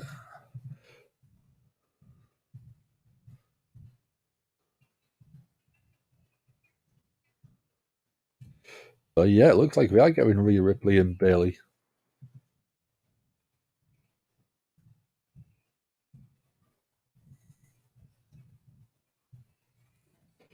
But Adam Pearce making the match official in the backstage. There we go. Io's NXT title run is overhated. I love her run as champion. She deserved it. She's a brilliant performer. Io Sky, or Io Shirai, as she was known, obviously, was an absolutely banging performer. She was great in the ring. Top rope, middle rope, bottom rope, anywhere in the ring. Absolutely amazing. So I've already put the poll in the chat, guys. If you want Rhea to win, don't forget to tick it. If you want Bayley, don't forget to mark it.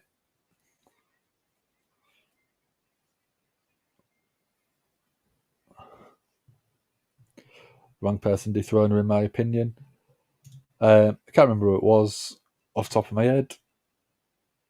One person that I think should have held the title a lot longer and should have done even more on the main roster was Ember Moon. Was obviously Athena in AEW at the moment.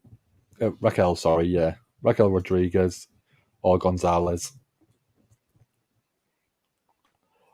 But yeah, I do think that Ember Moon should have had a lot better run.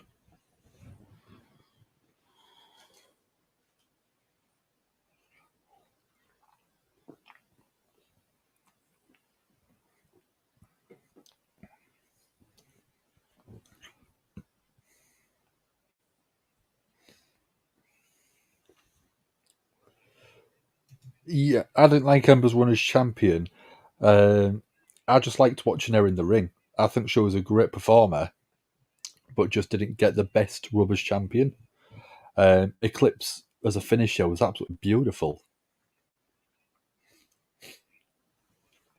I think that her finisher at the time was probably my most enjoyable finishing move in NXT. The only move that I thought was as good, but I preferred Ember's move better, was Black Mass, Aleister Black's. Black Mass was absolutely beautiful. When Asuka vacated, Nikki Cross should have won it. Yeah. I think Nikki Cross was at the right point of hype, but enough where she could still be built as a big champion. That's a Baby Bell.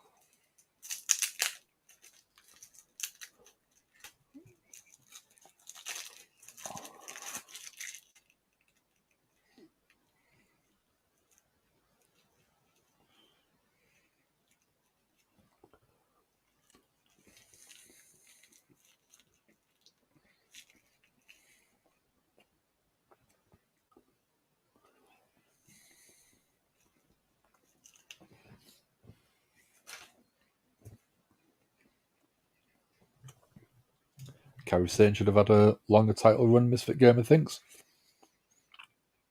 Again, you've got a lot of people in NXT that should have held title for longer.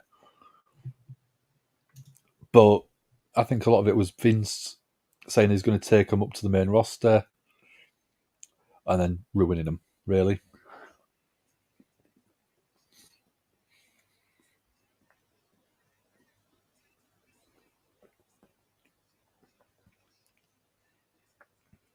So I've got Grand Slam champion Bayley with a standing, or going for a standing armbar on Rhea.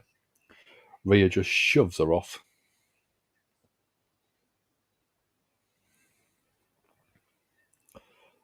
So yeah, it's still a strange dynamic, heel versus heel in this match. It's a very, very strange combination. Rhea was the right person to beat Shayna. Yeah, it gave her a big win and it built someone up as a legitimate person.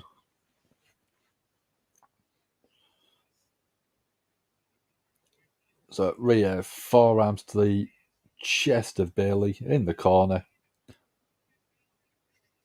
Irish whip out back into the corner. But tossed out to the ring apron is Rhea. Cutter using the ropes from Bayley and then a drop kick, pushing Rhea to the outside.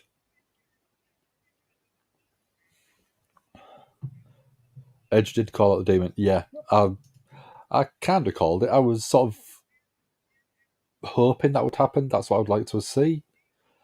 Rhea's shoulder off the ring post from Bayley. And Bayley back first off the barricade.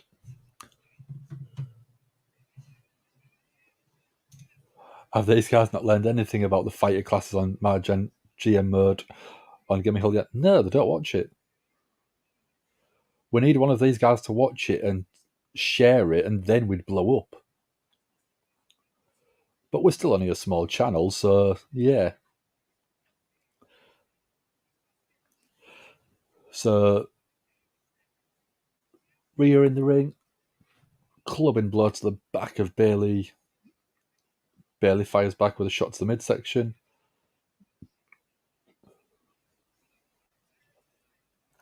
Bayley just back first off the ring post. Oh, what a knee from Rhea. That was a ridiculous knee to the mid sort of head.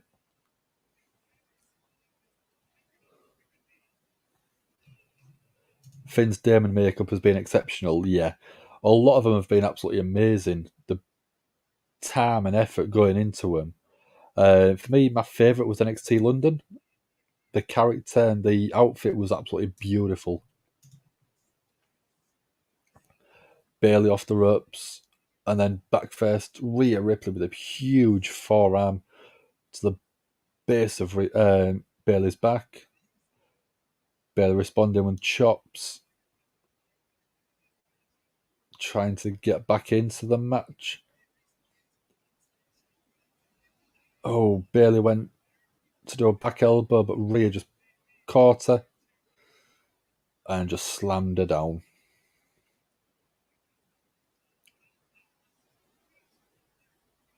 Rhea's looking for Riptide. Io Sky on the apron. Dakota Kai with a rake to the eyes. Bayley got out of it. Rhea with a double leg takedown. Bayley went legs on the rope. Dakota grabbed him, but Rhea still manages to kick out.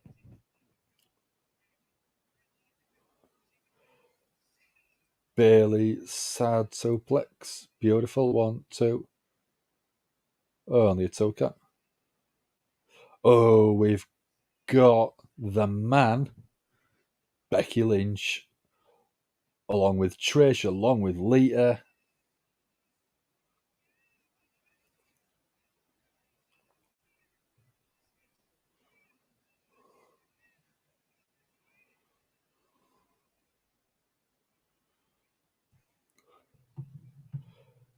This woman is wrestling in street gear. Yeah.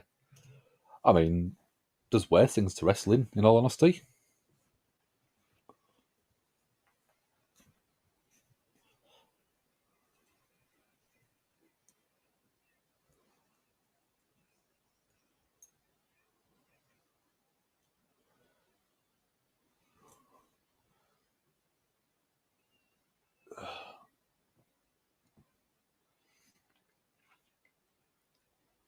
So, we're on commercial break.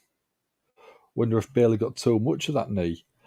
It looked like she could have. It was an absolutely well placed knee, and it looked very, very impactful. Whether it was actually a good sell job or whether it actually made an impact, I think is a very close call. So I don't know.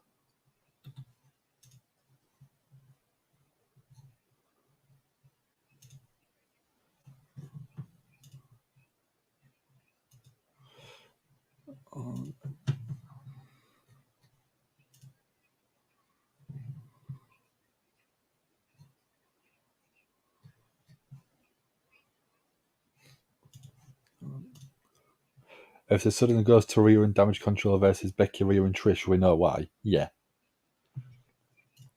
Becky has about $500 worth of popcorn if she bought it from one of the vendors. Yeah, that'd be a ridiculously priced bag. And it'd probably cost about $1 or $2 to actually make. Becky Lynch has maybe the largest bag of popcorn I've ever seen in my life. Yeah, Noma's just said the same thing. Bailey looked a bit out of it when she stood up. Yeah, again, like I said, that could be a sell job. It could be a legitimate injury in a way. That could be why they sent out the women's tag champions and Trish.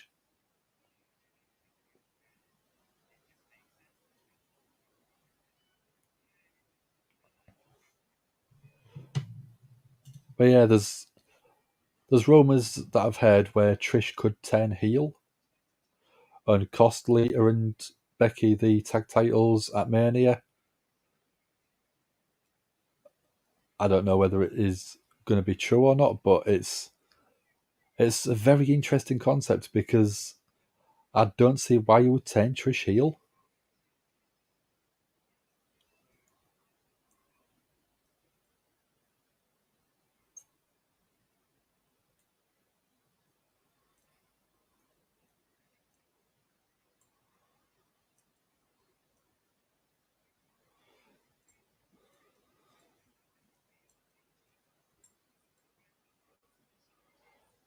So just going back off commercial break.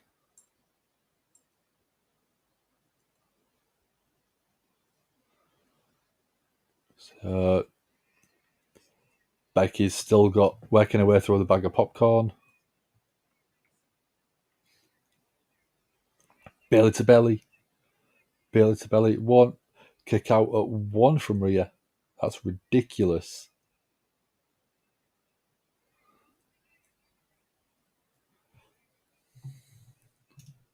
Still man-blowing the Sam and Miller voices WWE on BT Sport. Yeah, it's crazy.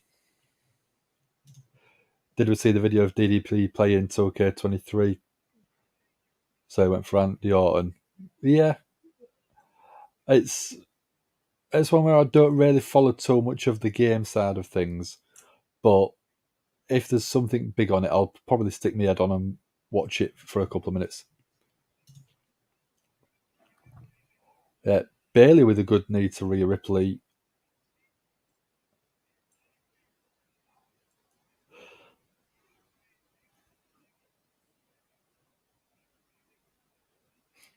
So both exchanging forearms.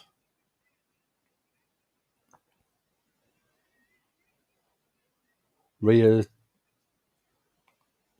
back elbow from Rhea. I don't know. Bailey looks okay at the minute, don't you think, Taylor? Could have just been dazed for a minute. Looks fine now.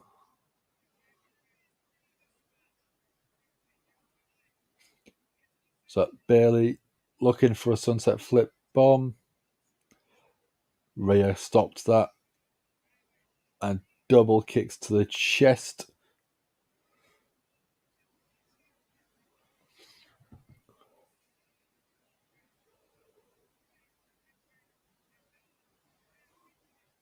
So Rhea, what is it she's looking for? Cloverleaf?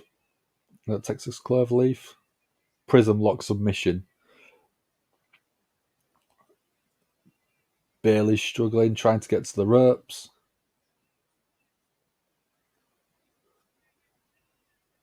Bailey just gets to the ropes. Yeah, she looks okay. Could just be a very good sell job from Bailey. Veteran performer, so probably able to. So Rhea's grabbing Dakota Kai,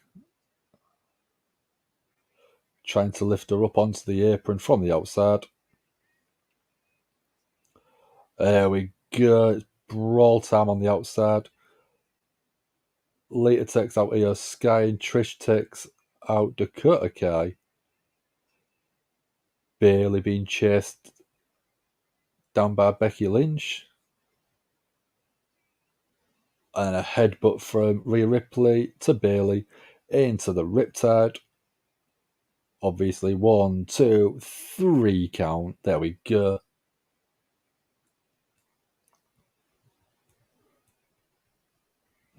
So, yeah. Don't disagree with that at all. No. It keeps everyone looking good for the match at Mania.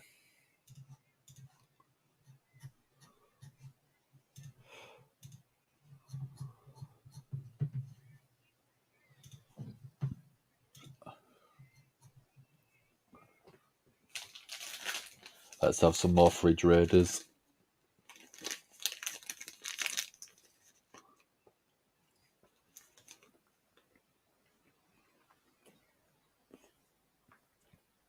So I've got Chad Gable backstage looking for Otis. Otis is being pampered. He's got the cucumber on the eyes, the towel.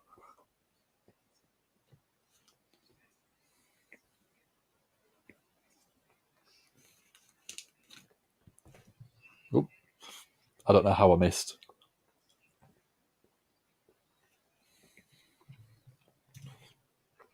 Done to tease Becky and Rhea again. I think that would be a good way to go heading into SummerSlam.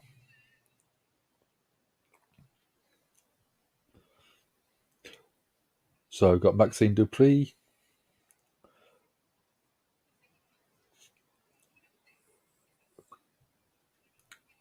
So Otis's hands are going to be modelling.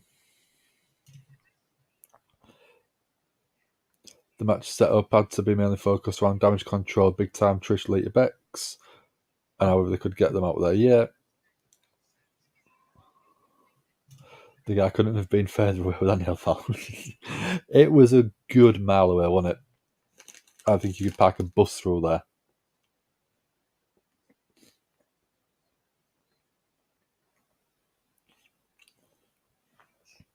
Otis has gone with Chad Gable. Maxine Dupree looks quite annoyed. Oh, we've got Ricochet on Raw.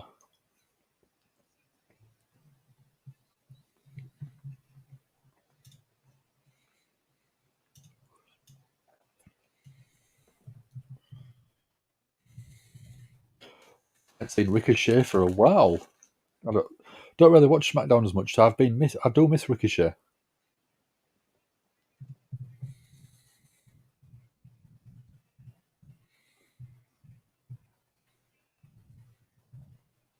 Ricochet versus Chad Gable.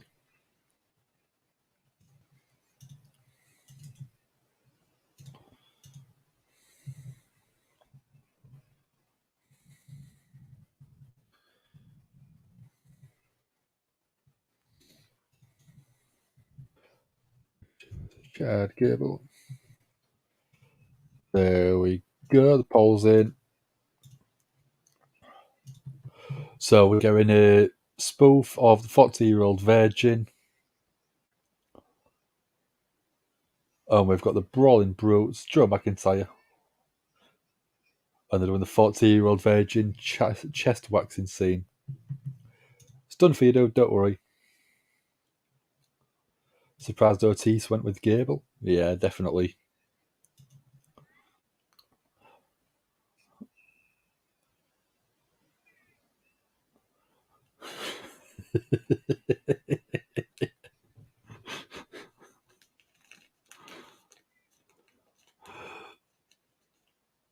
So I've got Ridge Holland being waxed.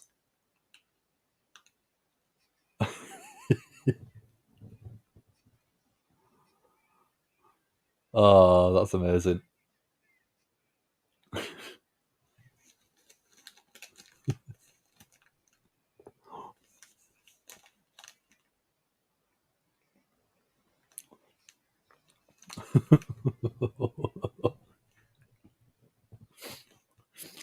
That was good. That was one I've been waiting for.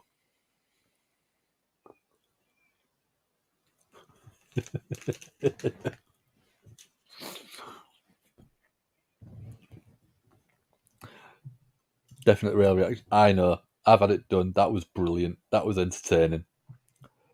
Just give me a full 10-minute scene of that. I don't care. That'll do me.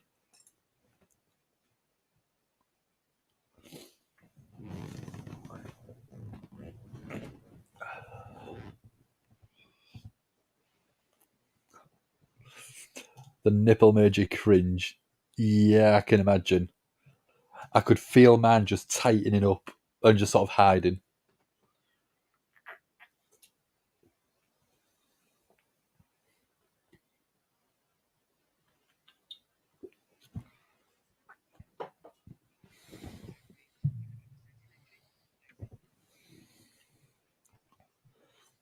Done coming back in to finish a job killed me.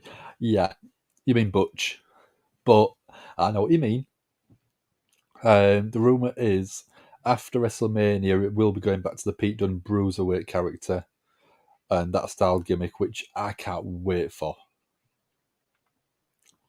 Maybe split up the Brawling Brutes and just have Pete Dunne / Brute go on a rampage. Beat everyone, win the Money in the Bank, I think could be a good shout. Because I think him and Cody Rhodes had put on an absolute storm.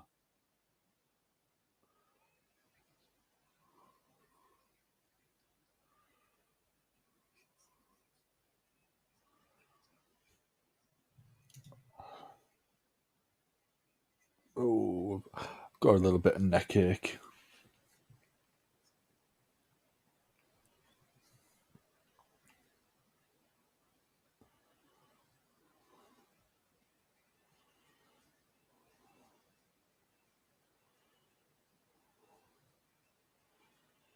Do we think we'll get another Hall of Fame announcement tonight?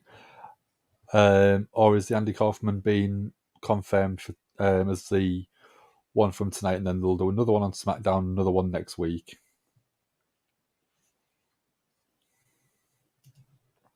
Not going to lie, you needed to go back to Pete Dunne the minute they took Sheamus and put him with McIntyre. Yeah, straight away. But it's Vince McMahon in it. Vince McMahon doing Vince McMahon things. But Theo put him back as Pete Dunne. I remember his first night on main roster when he challenged Enzo Amore. It was absolutely amazing. I was in the arena because it was in Manchester in the UK. And they ruined it in a way because they had Enzo Amore in the ring. They played Pete Dunne's music, but then had Kurt Angle come out when he was GM. To me, you should have Kurt Angle come out, say, "You're running your mouth, Enzo. We've got you're the cruiserweight. We've got someone that can shut you up." The music hits, and as soon as he says, as soon as the music hits, you have the Bruiserweight. To me, that's the best way you should have done it. Oh, there we go. We're getting a report of Andy Kaufman being inducted right now.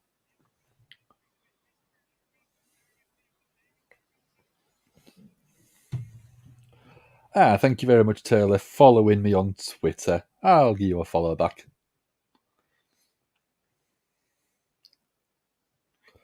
You by your email address, I presume you know Sam quite well then. Kaufman was confirmed earlier on this morning. To be fair, Triple H took over. Butch just became beat done with Butch's name. Yeah, pretty much. Yeah, he did. And I think he needs to go even more into that Pete Dunne NXT UK champion character because it was brilliant. Hey, we both got a new follower, Taylor. Yeah, I got Sam some of that chip spice that he loves earlier on today, so I'm going to take that when I go across with him. See, we keep up with our social media right there. We've got it going. Got Twitter ready to go.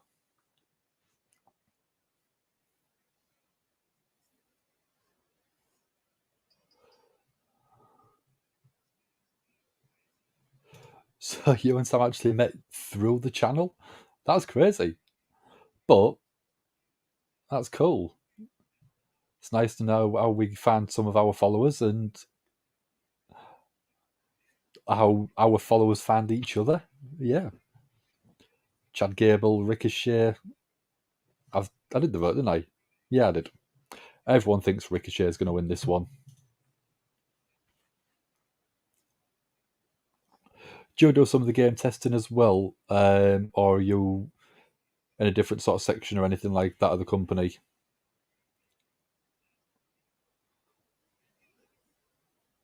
I still think that we need Ricochet to fly around the ring a bit more. Go and do a few things like he did with Will Ospreay, Zack Sabre Jr., stuff like that, because that was some of the best high flyers in the business. So we're getting the headlock, takedown, scissors. We've got Braun Strowman outside. We've got Otis outside. Video idea. That's cool. We don't edit our videos really. We just upload them and do it live. It makes it so much easier. If we mess up, we mess up. If we have technical issues, you'll see it. You'll see it. Don't worry about that. There we go. Ricochet flying, kip up, drop kick. Ricochet, beautiful. I loved watching Ricochet perform. Oh, Gable on the top rope, and then Ricochet with a sort of a very elevated enziguri, whichever you way you want to pronounce it. I hear about 3 different versions of it. Ricochet up to the top, going for a Hurricane Rana takedown off the top, but Gable blocked it. Pulls Ricochet up onto the shoulder. What's Gable going to do? Oh, that was a brutal slam. Very similar to a Falcon Arrow style landing. Gable up on top rope. Crossbody with a clothesline. Stacks Ricochet 1, 2, and a kick out.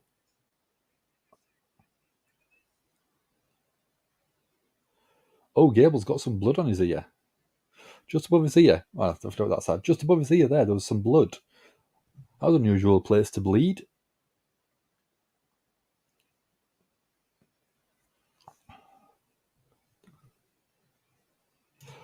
The Gable Ricochet match wasn't on Raw plans. Well, I'm not complaining in the slightest. I don't think that people will complain about having Ricochet perform on the show.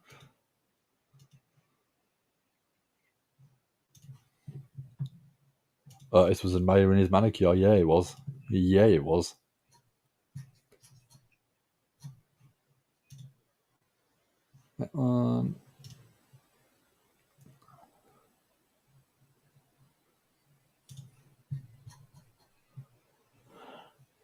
So we're on commercial break again.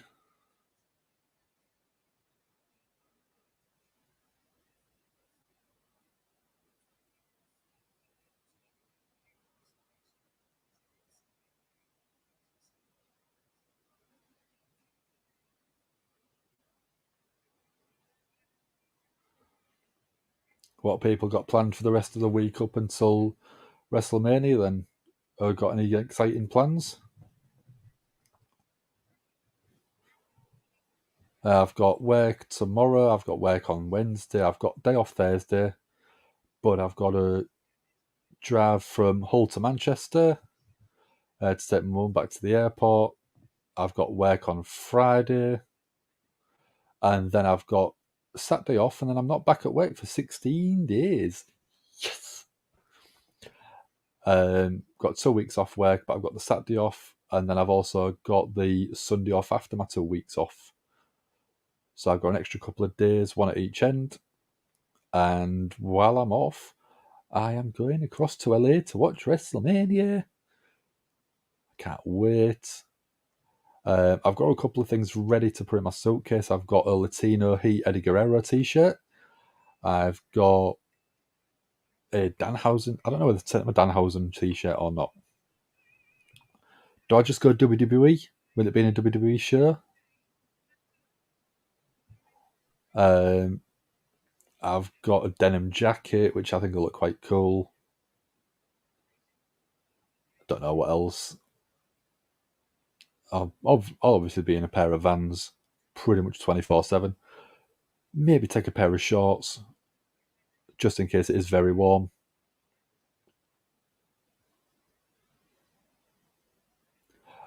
I've got power banks. Well, I say power banks. I've got a couple of power banks. I've even got a tripod gimbal thing for my phone because I'm going to try and do some content from the convention centre at the Superstore.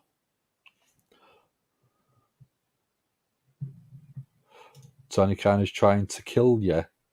Well, Tony Khan and Triple H are trying to kill you. Next weekend, SmackDown, Ring of Honor, WrestleMania, and Monday Night Raw, yeah. So you're going to be playing more 2K23 and reviewing the shows. Yeah. I'm going to be here for Monday Night Raw. I'll be here for Monday Night Raw no matter what. I don't think I'll be here for SmackDown. But, yeah, I'll be here for Monday Night Raw. Tuesday, I'm off because I'm off for 2 weeks. Wednesday, I go down to London with Dom. And then Thursday, we fly across to LA. So, yeah, I mean, if you're outside, if you're going to Mania, if you're out there, tweet us, send us a message, and we'll see if we can maybe meet up for a drink or just even a bloody good photo. Why not?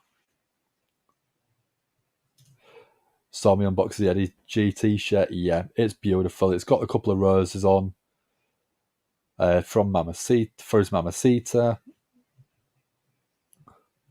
New Japan and Stardom shows tonight. Really? Oh yeah, they do weird days, don't they? Don't pack so many shirts that I'll buy a bunch there. Oh, I know.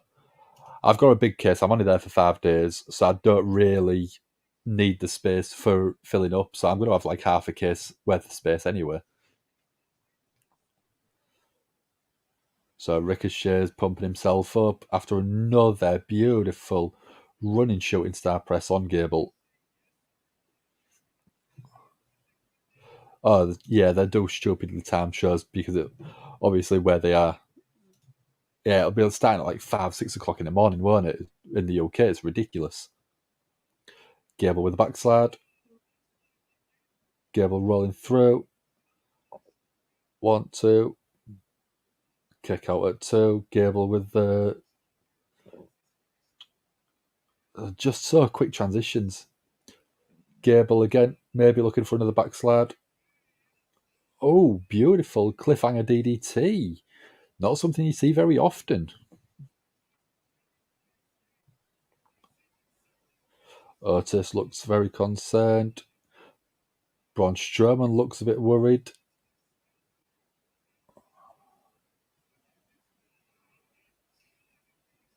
A cliffhanger DDT is beautiful. I don't know why it isn't used more often.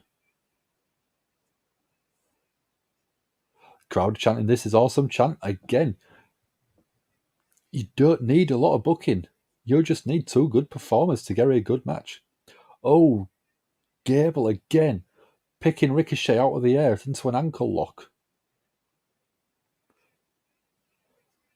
Ricochet trying to get out of it. Roll through, gets out. Super kick to Gable. Running knee. Going for a vertical suplex, but Gable reverses. Dragon suplex. Gable just blows my mind. Ricochet again blows my mind. Oh, we've got Maxine Dupree coming now. Maxine Dupree coming out talking to Otis. Or Otis.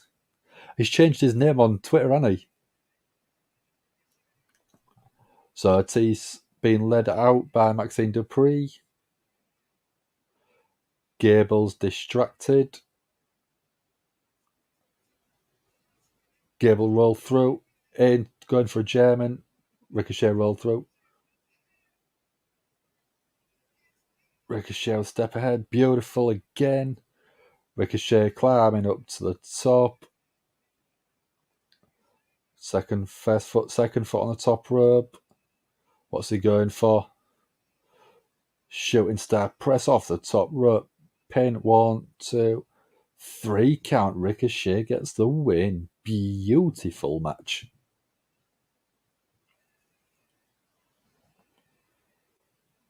And I mean, that match there, match of the night already for me.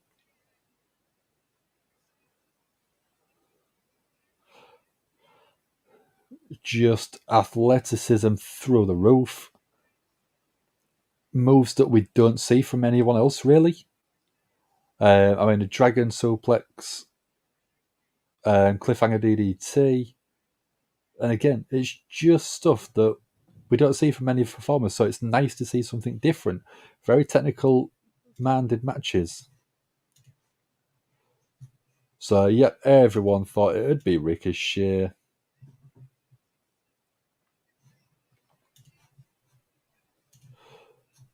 So, official undisputed WWE Tag Championship.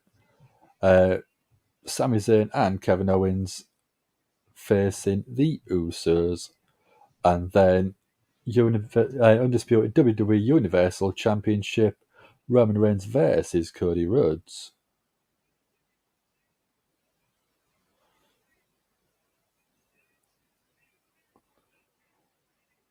What else? Roman Reigns returns on Raw tonight. So we've got, I think it's Asuka and Bianca Belair going up against Chelsea Green. Oh, yeah, we go. We've got Bianca coming out now. Don't see a lot of people doing the shooting star, no. But Sammy Guevara does it good, very well in AEW. Yeah, he does. I love when they do it with a bit of flair as well. So like Ricochet, he does it, but he reaches back with his hands to his legs. Billy Kidman was great. Billy Kidman was brilliant. It was such a good cruiserweight. And again, it's very similar to me to like a Ricochet style performer. Not as fast, maybe, but very, very athletic. But Ricochet's just out of this world. The other person that actually used to do a really good shooting star press before he stopped doing it was Brock Lesnar. He used to hit him all the time down in OVW, and then when he came up to the main roster, it sort of changed his style a fraction. So he brought it out for WrestleMania and ended up almost breaking his neck, which was such a shame because I think if he'd have hit it and it would have been perfect, it would have been unbelievable. It would have been such a highlight reel segment.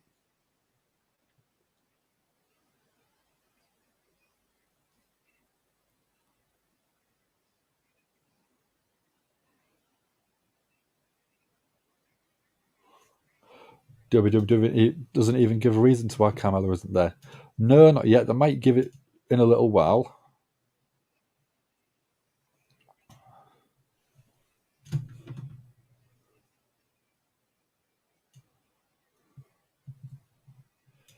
So I'm going to get the poll ready with Piper Niven instead.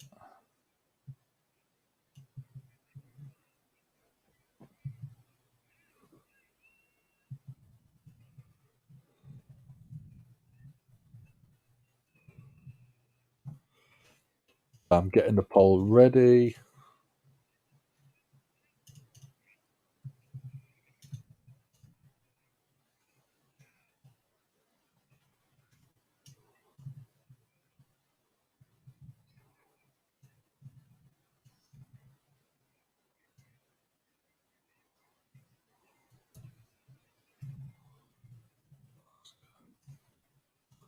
I've got it ready. So yeah, we're still waiting on why Chelsea Green had to change her tag partner from Carmella. Supposedly she is injured, but they haven't announced that. As I said earlier on in the show, I think that you could have maybe wrote her off with a attack backstage, so Carmella had to find a tag team partner, but there might just be a more serious injury.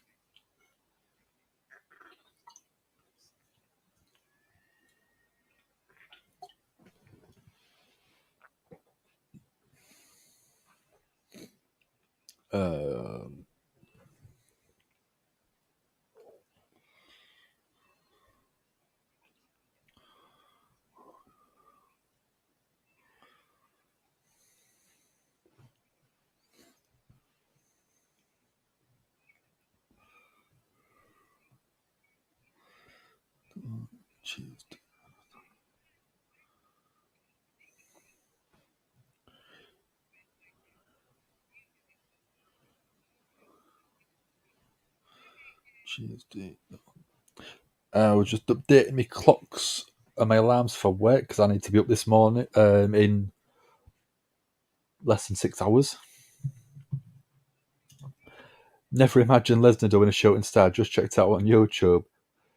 If he ever does it in a match, the roof will be blown off. Yeah. Like I said, he used to pop them out in OVW quite regularly. But people said that for a guy of his size, he shouldn't be doing it on the main roster, so he stopped doing it. But he decided to pull it out for WrestleMania 19 against Angle and ended up almost breaking his neck. Hassan, yeah, as soon as the match starts, we'll get it done for you, though. Don't worry. It is already there, but it just needs the match to pretty much start because we've got Bianca coming out and we're just waiting for everyone else.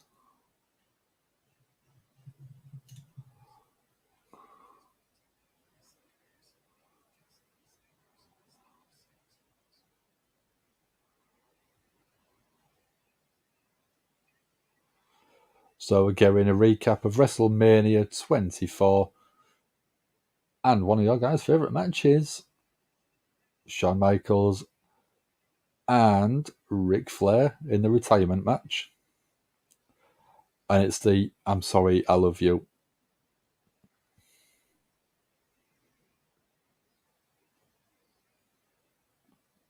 Happy spring to yourself, Hassan.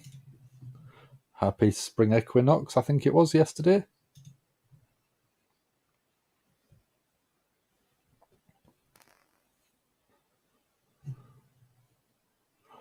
So I've got Chelsea Green, Piper Niven on the outside.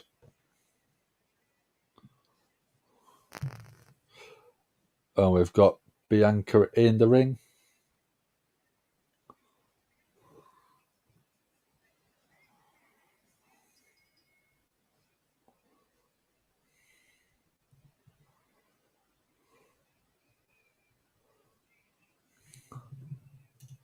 Was that AW? Yes, it was. It was Jim Ross at the time.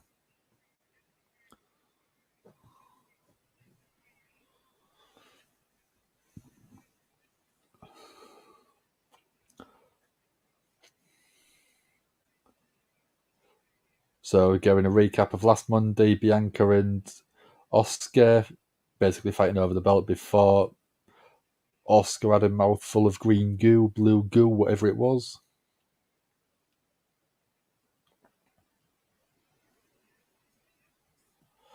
We're getting Asuka now coming down to the ring.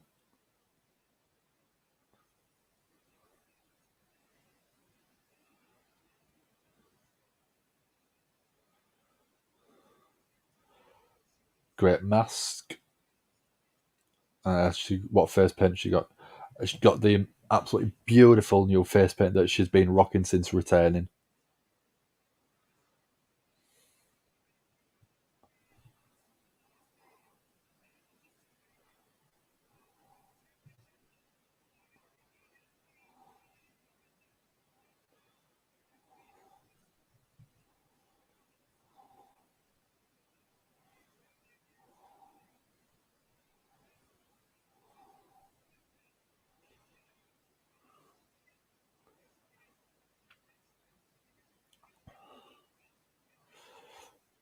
There we go, Asana. Let's get it going for you. There you go, dude.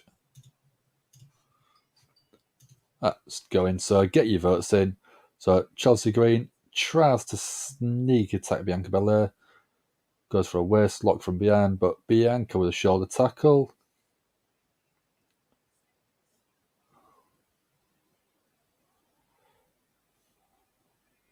So Bianca with a springboard, but Asuka tags herself in. Can they coexist, do we think? Asuka takes down Chelsea. Bianca with a drop kick takes down Piper Niven.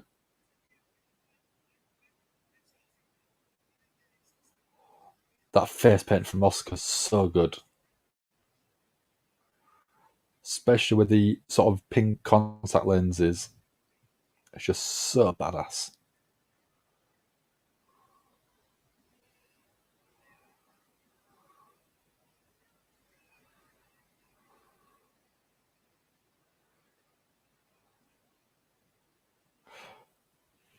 Corey just made fun of the can they coexist? Yeah. How long before one of them attacks the other? It's going to happen. We know it is. Or we presume it is, don't we?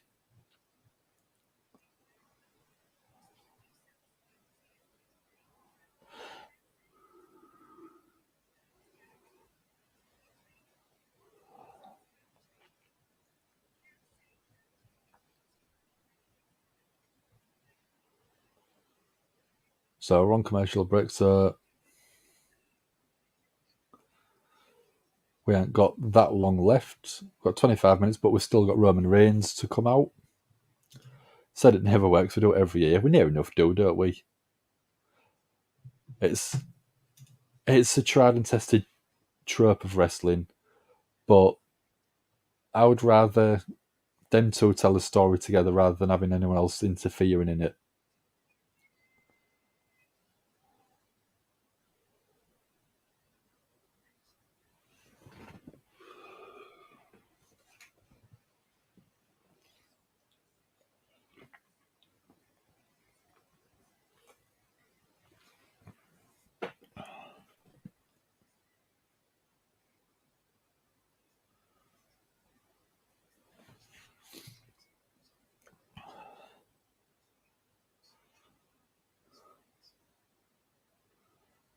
So there ain't so long left, guys. Thank you very much for joining.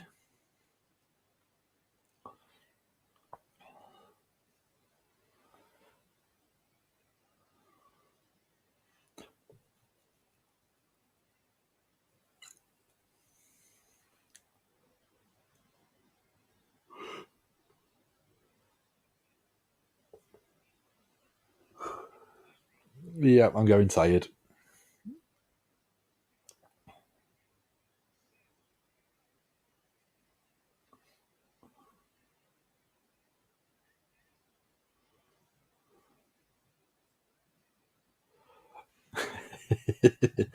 Yeah, that's not far off. Commercial number 12321312. Yeah, stupid. There's too many commercials on a Monday Night Raw. I know it's revenue based, I know it's money, but it's frustrating. Feel like that was Triple H and Corey's ego. We're getting rid of this concept after Mania, so bury it. I'd love to be a fly on the wall where Triple H is in Gorilla, talking about we can't stand this, we're not doing this again, don't like that. Let's change it up next time we do it.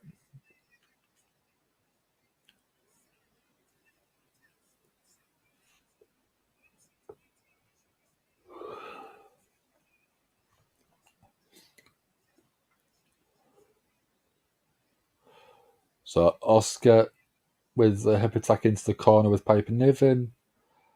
Chelsea Green trying to sort of fight back, but double knees to the face, code breaker style. That stops Chelsea Green. In comes Piper Niven. Kick to the midsection from Asuka. Headbutt from Piper Niven. Asuka gets out of the attack. Piper Niven with a back elbow, but Bianca tagged in. Shoulder tackle to the midsection of Piper Niven. Right hands from Bianca. Drop kick again. So Bianca, beautiful vertical suplex and a kip up from Bianca. Elbow, no, it's not one. It was a shoulder to the midsection. 1, 2, 3, 4, up 6 punches to Piper Niven in the corner. Bianca with a beautiful moonsault off the top rope. What's Bianca going for? Is she going to go for a KOD? Bianca struggling. Piper picks her up, but Bianca gets out of it. Kick to the face of Piper Niven. Cross body off the second rope. Bianca at 1, 2. Chelsea Green breaks it up.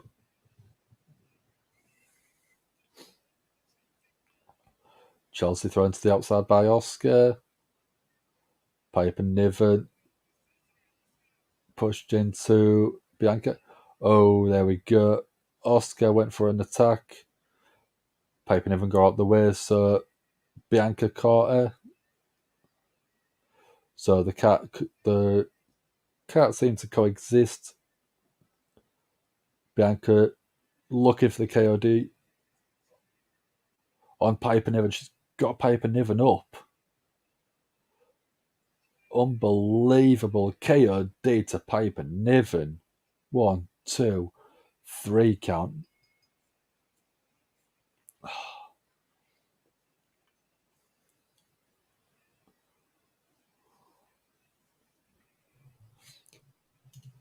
Oh, Asuka attacking from behind.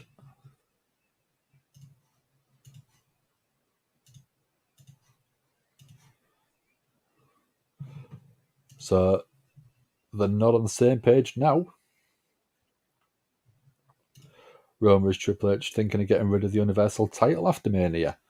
I don't know if they should get rid of it. I think they should split them up, obviously. Cody only cares about the WWE title, so give him that one, bring back the Winged Eagle, and then have the Universal title for SmackDown. Separate the two titles like they did before. So Asuka with a flying knee to Bianca.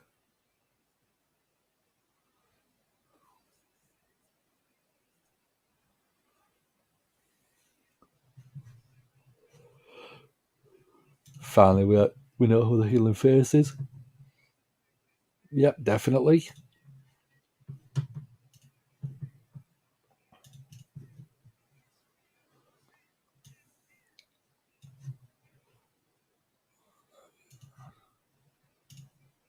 Yeah, I mean, if Bianca's in the match, you're always going to presume she's the de facto face there.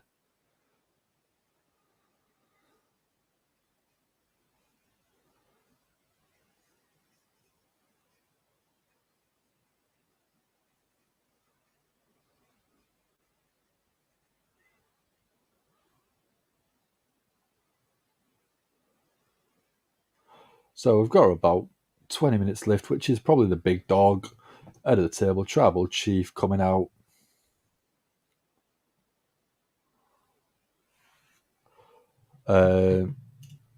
Oscar may get a bigger reaction at Mania than Bianca. I do. I think this version of Oscar is so much better than the previous version that we've had. I think the face paint is nicer. I think the character is more aggressive, which I don't think is more over with the fans.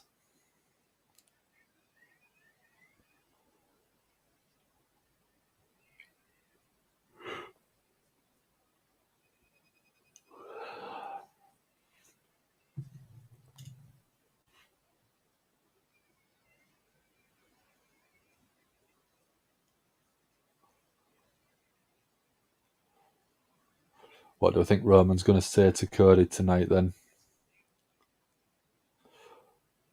Will it be family related? Will it be something to do with Dusty training Roman himself, or anything like that?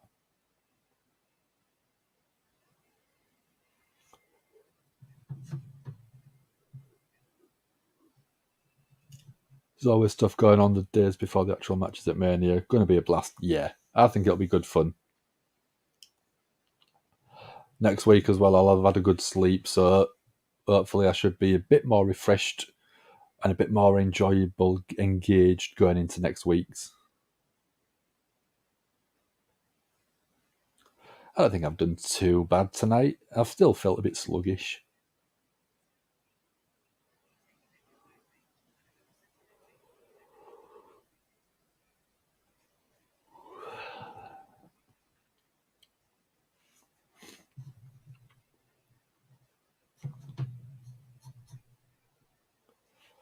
So who's going to be joining me next week for the penultimate Raw before WrestleMania then? Because next Monday will be the last one that I do before we do head off. Getting so close to the match itself for them to be civil, yeah, definitely. So next week you just want them to go face to face in an absolute brawl. No one else in the match, no one else anywhere near it. But Oscar comes out, Bianca comes out, and then it's just an absolute melee.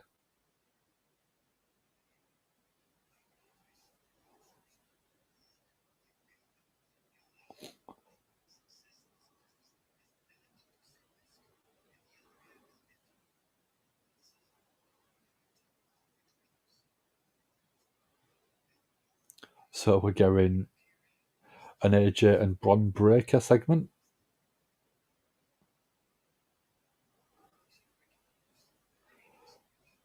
Snickers advert, quite funny. AJ Styles talking a load of rubbish. So we're going away in next week. Omos versus Brock Lesnar. Tail of the tape, really. Roman and Cody needs to start heating up. Yeah. I think we'll be going in right now. Yeah.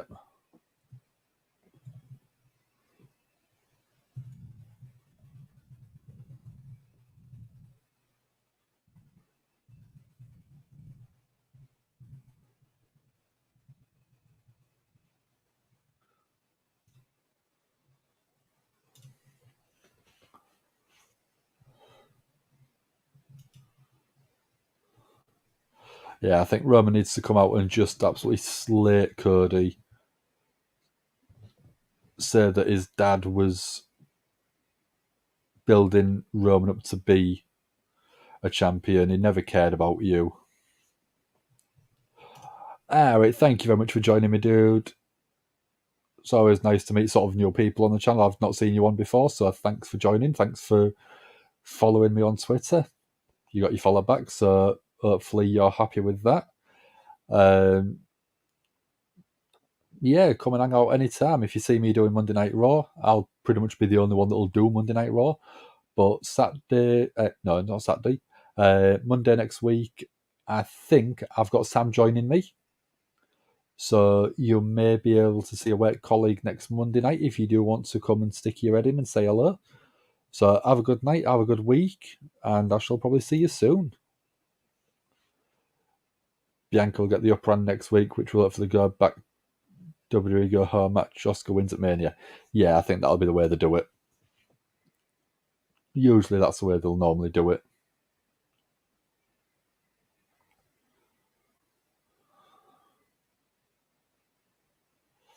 So Roman coming out with the Bloodline. Well, it's not really the Bloodline, it's Solo Sikoa and the Wise Man Paul Heyman.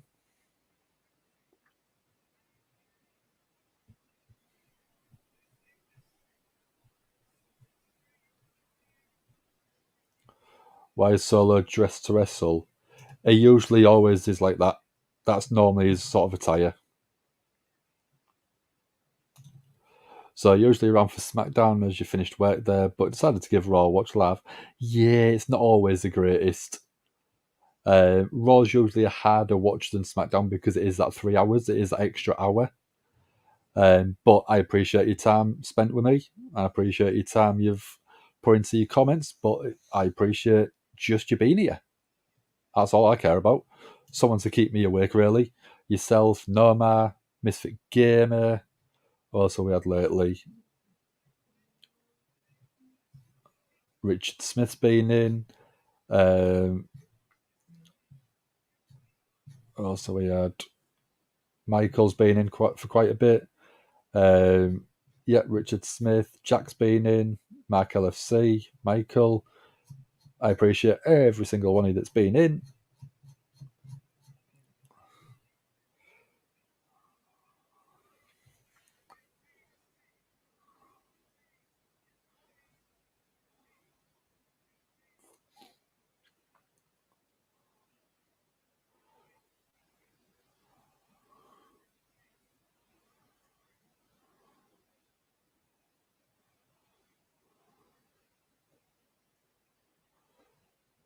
I mean, Roman's entrance is very indulgent now, and it's self-indulgent. Does take a while to get to the ring, does take a while to get into the ring.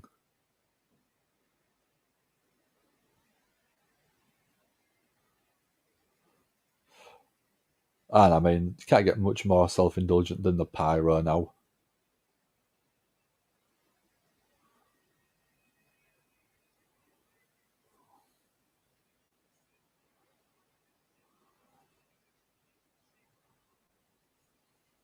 People groaned about Undertaker's entrance. I know, but that was theatrical. This isn't theatrical, it's just walk into the ring. Undertaker rolled the eyes, he controlled the lights, he made it spooky, he had the fog, he had everything, it was great.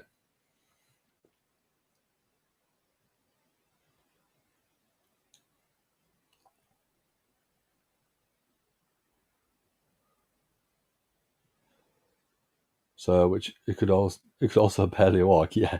That's probably why he took so long. So, Roman,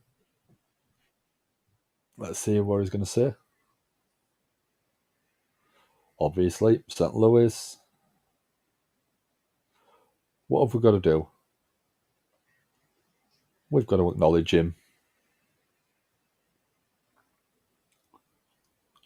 Oh, Cody's coming straight out, not giving him any time. Can't wait to wear this in person. Kingdom Downstate, if you haven't heard it, it's the Cody song. So the full song is an absolute banger. It's my alarm tone. It's loud. It wakes me up. It gets me pumped.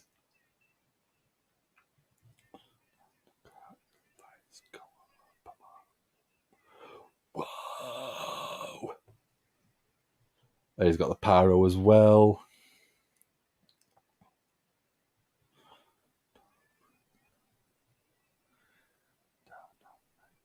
You took it all away. I give it all away. You take my freedom. Here to change the game. A better man to play.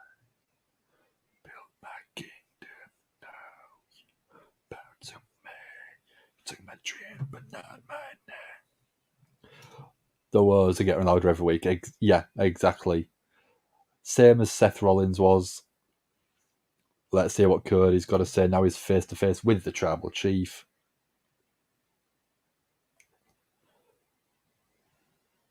San in the crowd saying acknowledge Cody. Yep. Cody isn't over though. No, he's not, is he? He's not. He's never over.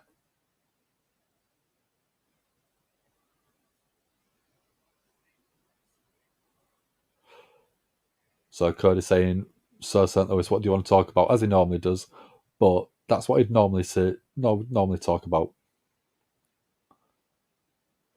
Cody's talking about the warning that Roman has given him about staying out of bloodline business.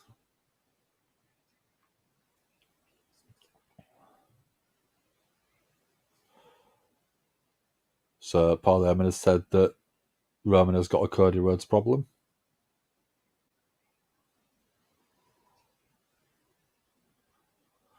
So Cody wants definition of what the problem is. Cody's saying he's not talking to Paul Heyman.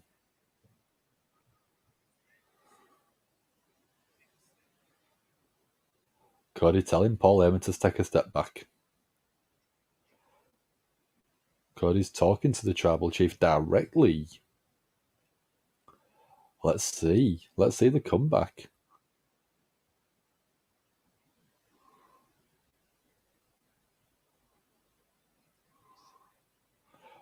Roman wants to get it straight. Roman saying he's actually not the problem.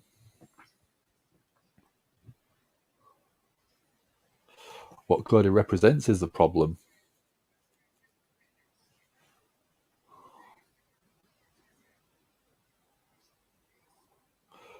Roman saying that Cody is a professional wrestler.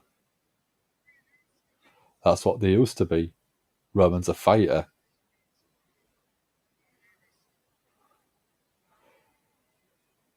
Roman's a fighter, which has allowed him to be a megastar.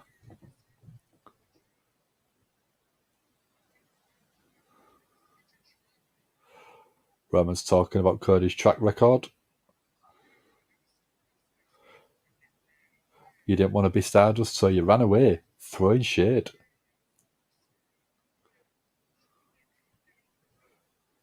So Cody started a promotion that he couldn't get over in, and then he ran away again.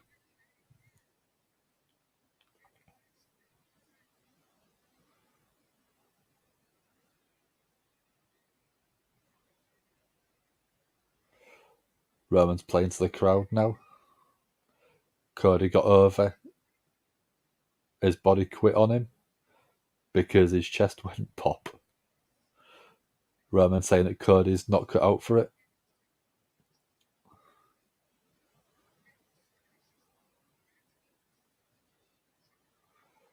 Roman's saying that Cody has got a lottery ticket. He got lucky. But the opportunity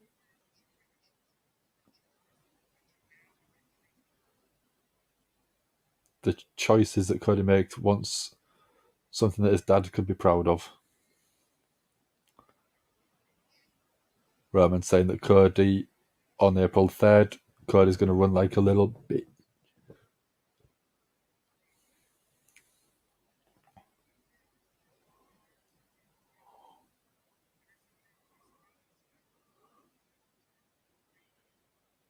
So Cody's retort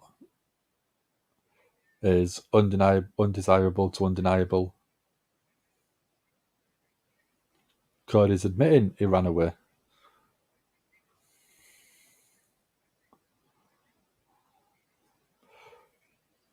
Cody's basically said that when he ran away, he made sure that every locker room could earn more money.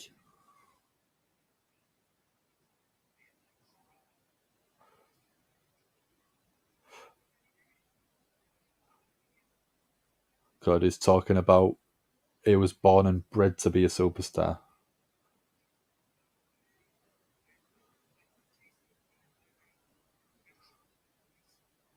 Cody's talking about he likes the taste of the blood in his mouth, and he could just be a professional wrestler.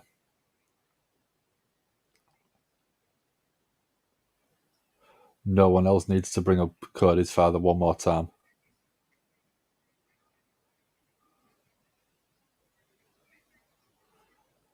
Cody's saying that his father's not going to hit a bionic elbow. His brother works elsewhere.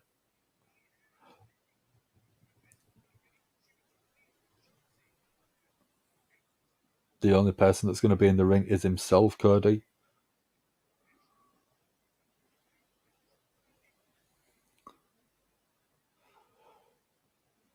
So Cody's now retorting about April 3rd.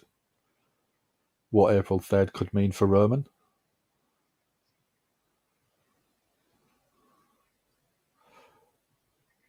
Roman's got to remember what it's like to lose.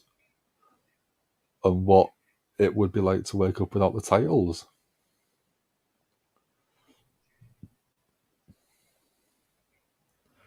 Oh, he's already said Jay's going to leave him. Then Jimmy is going to leave you too. So there's no Usos.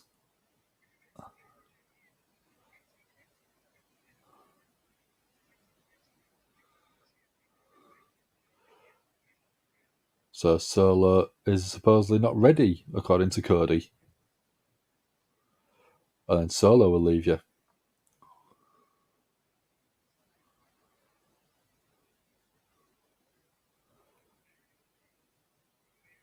Cody's saying that Paul Heyman will become an advocate again. Roman with no more reigns. A chief without a trap. Playing off all the nicknames. Playing off all Roman Reigns' names. Very well done, very clever. Very nicely done.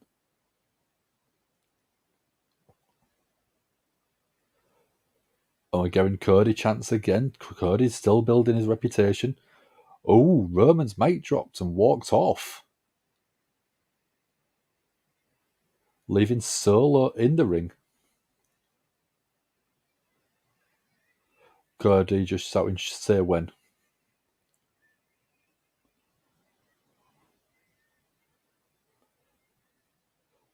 Roman didn't even realise that Solo hadn't come out of the ring.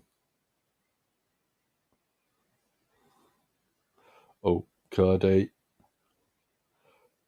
saying that he knew Solo wasn't ready. Solo looks furious. Went for the Samoan spike, but Cody kicked it out the way.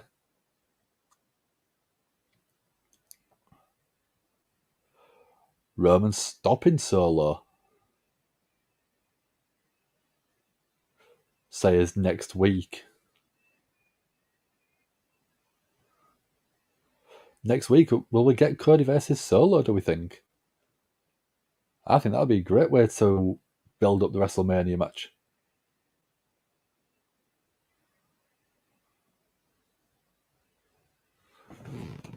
I thought that was a very nice way to end the show. Cody got to Roman mentally, definitely. I think he got to Solo a little bit more as well. Let's get that one.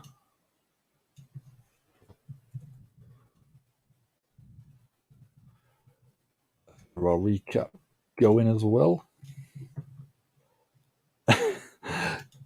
Absolute legend, Norma. Thank you so much for the donation.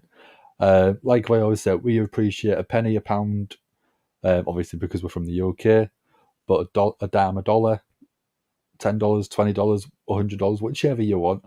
But thank you so much for that, Norma. We are going to get through the Raw recap because it is 3 o'clock in the morning. I've got to be at work in 5.5, less than 6 hours. So I've got to try and squeeze some sleep in somewhere. I'm going to leave that up just because, again, Nomar, you're an absolute legend for the donation. I mean, you're a legend anyway. You stick with us through thick and thin. You've stuck with us through the busy shows, the quiet shows, the rubbish shows, the great ones. So I'm going to leave it up just as a little thank you. Again, Norma. So for the match of the night, it's got to be Chad Gable and Ricochet. That was just an absolute banger of a match. Enjoyable from start to finish. There was a couple of commercial breaks in there, but the bits that we did have on screen was very entertaining. I would go promo of the night. Last one, obviously, Roman and Cody. Very well done, back to back, back and forth, going in each other's heads a little bit. I think Cody coming off the better. My moment of the night, I quite liked the Otis and Chad Gable section in the back with what's her name? Maxine Dupree. I had to think then. I don't know why that disappeared out my head. But yeah, Maxine Dupree, Otis, and Chad Gable. I think that was absolutely brilliant. Really entertaining, really funny. And overall, I would give the show probably a 6.5 out of 10. I don't think it was as good as last week or the week before. But again, it's leading into the WrestleMania matches quite nicely. It's not giving everything away. It's still teasing little bits. We've still got next week to go as well. We've still got SmackDown on Friday. We've still got the Monday Night Raw next week, which I'll be here for. We've also got Dynamite, if you are the AEW way inclined, on Wednesday with Ant. And then we'll be off for a little while. We'll be having a little break, but we should still be able to bring some content for you guys. So Cody got to Roman mentally the first time it's ever happened during the Tribal Chiefs run. Yeah, definitely. They have to pull the trigger on Cody at Mania. 100%. There's no way he's not being done. He's not getting the belts. Ricochet's Shooting Star was a move of the night. Shooting Star, cliffhanger DDT. I've said it about 3 times already, just as the match was on. Them 2 moves I want to see more of in WWE because they're beautiful. Cody's actually immune to getting cooked. He has next level plot armor. He does. He's a professional wrestler, so he knows the wrestling tropes. I'm just going to put that one back up there for Nomar again. Thank you very much. But yeah, that's it. That's Monday Night Raw, 20th of March, over and done. I'm going to thank everyone that's joined me so far tonight. If you haven't already, do like and share the video, subscribe to the channel. If you want to, like Nomar, the absolute legend, it's there. There we go. Absolute legend. We absolutely love you, dude. Thank you very much for the donation. And that'll probably be going straight into paying for something for, I don't know yet. We'll have to sort of speak it over with Dom and Ant, but putting something together for you guys in some way, I think. Probably sort of paying to produce some more content, whether it is stuff at WrestleMania itself or stuff before or after we go. But again, thank you very much. So yeah, that is pretty much me done and dusted until next week. Don't forget, if you do want to watch, and on Wednesday we'll be covering AEW Dynamite. There is a couple of big matches on there. Kenny Omega's going to be in action against a AAA World Champion. There is, I think, Ruby Soho's having a match. There's quite a few things already announced for that one. So if you haven't, go check it out and then go and watch and on the Wednesday night. Friday night, you've got Dom and Sam covering SmackDown, the last but one before WrestleMania. And then Monday Night Raw, you've got me back. What more could you want? So let's give him some love. 5, 4, 3, 2, 1. Oh yeah.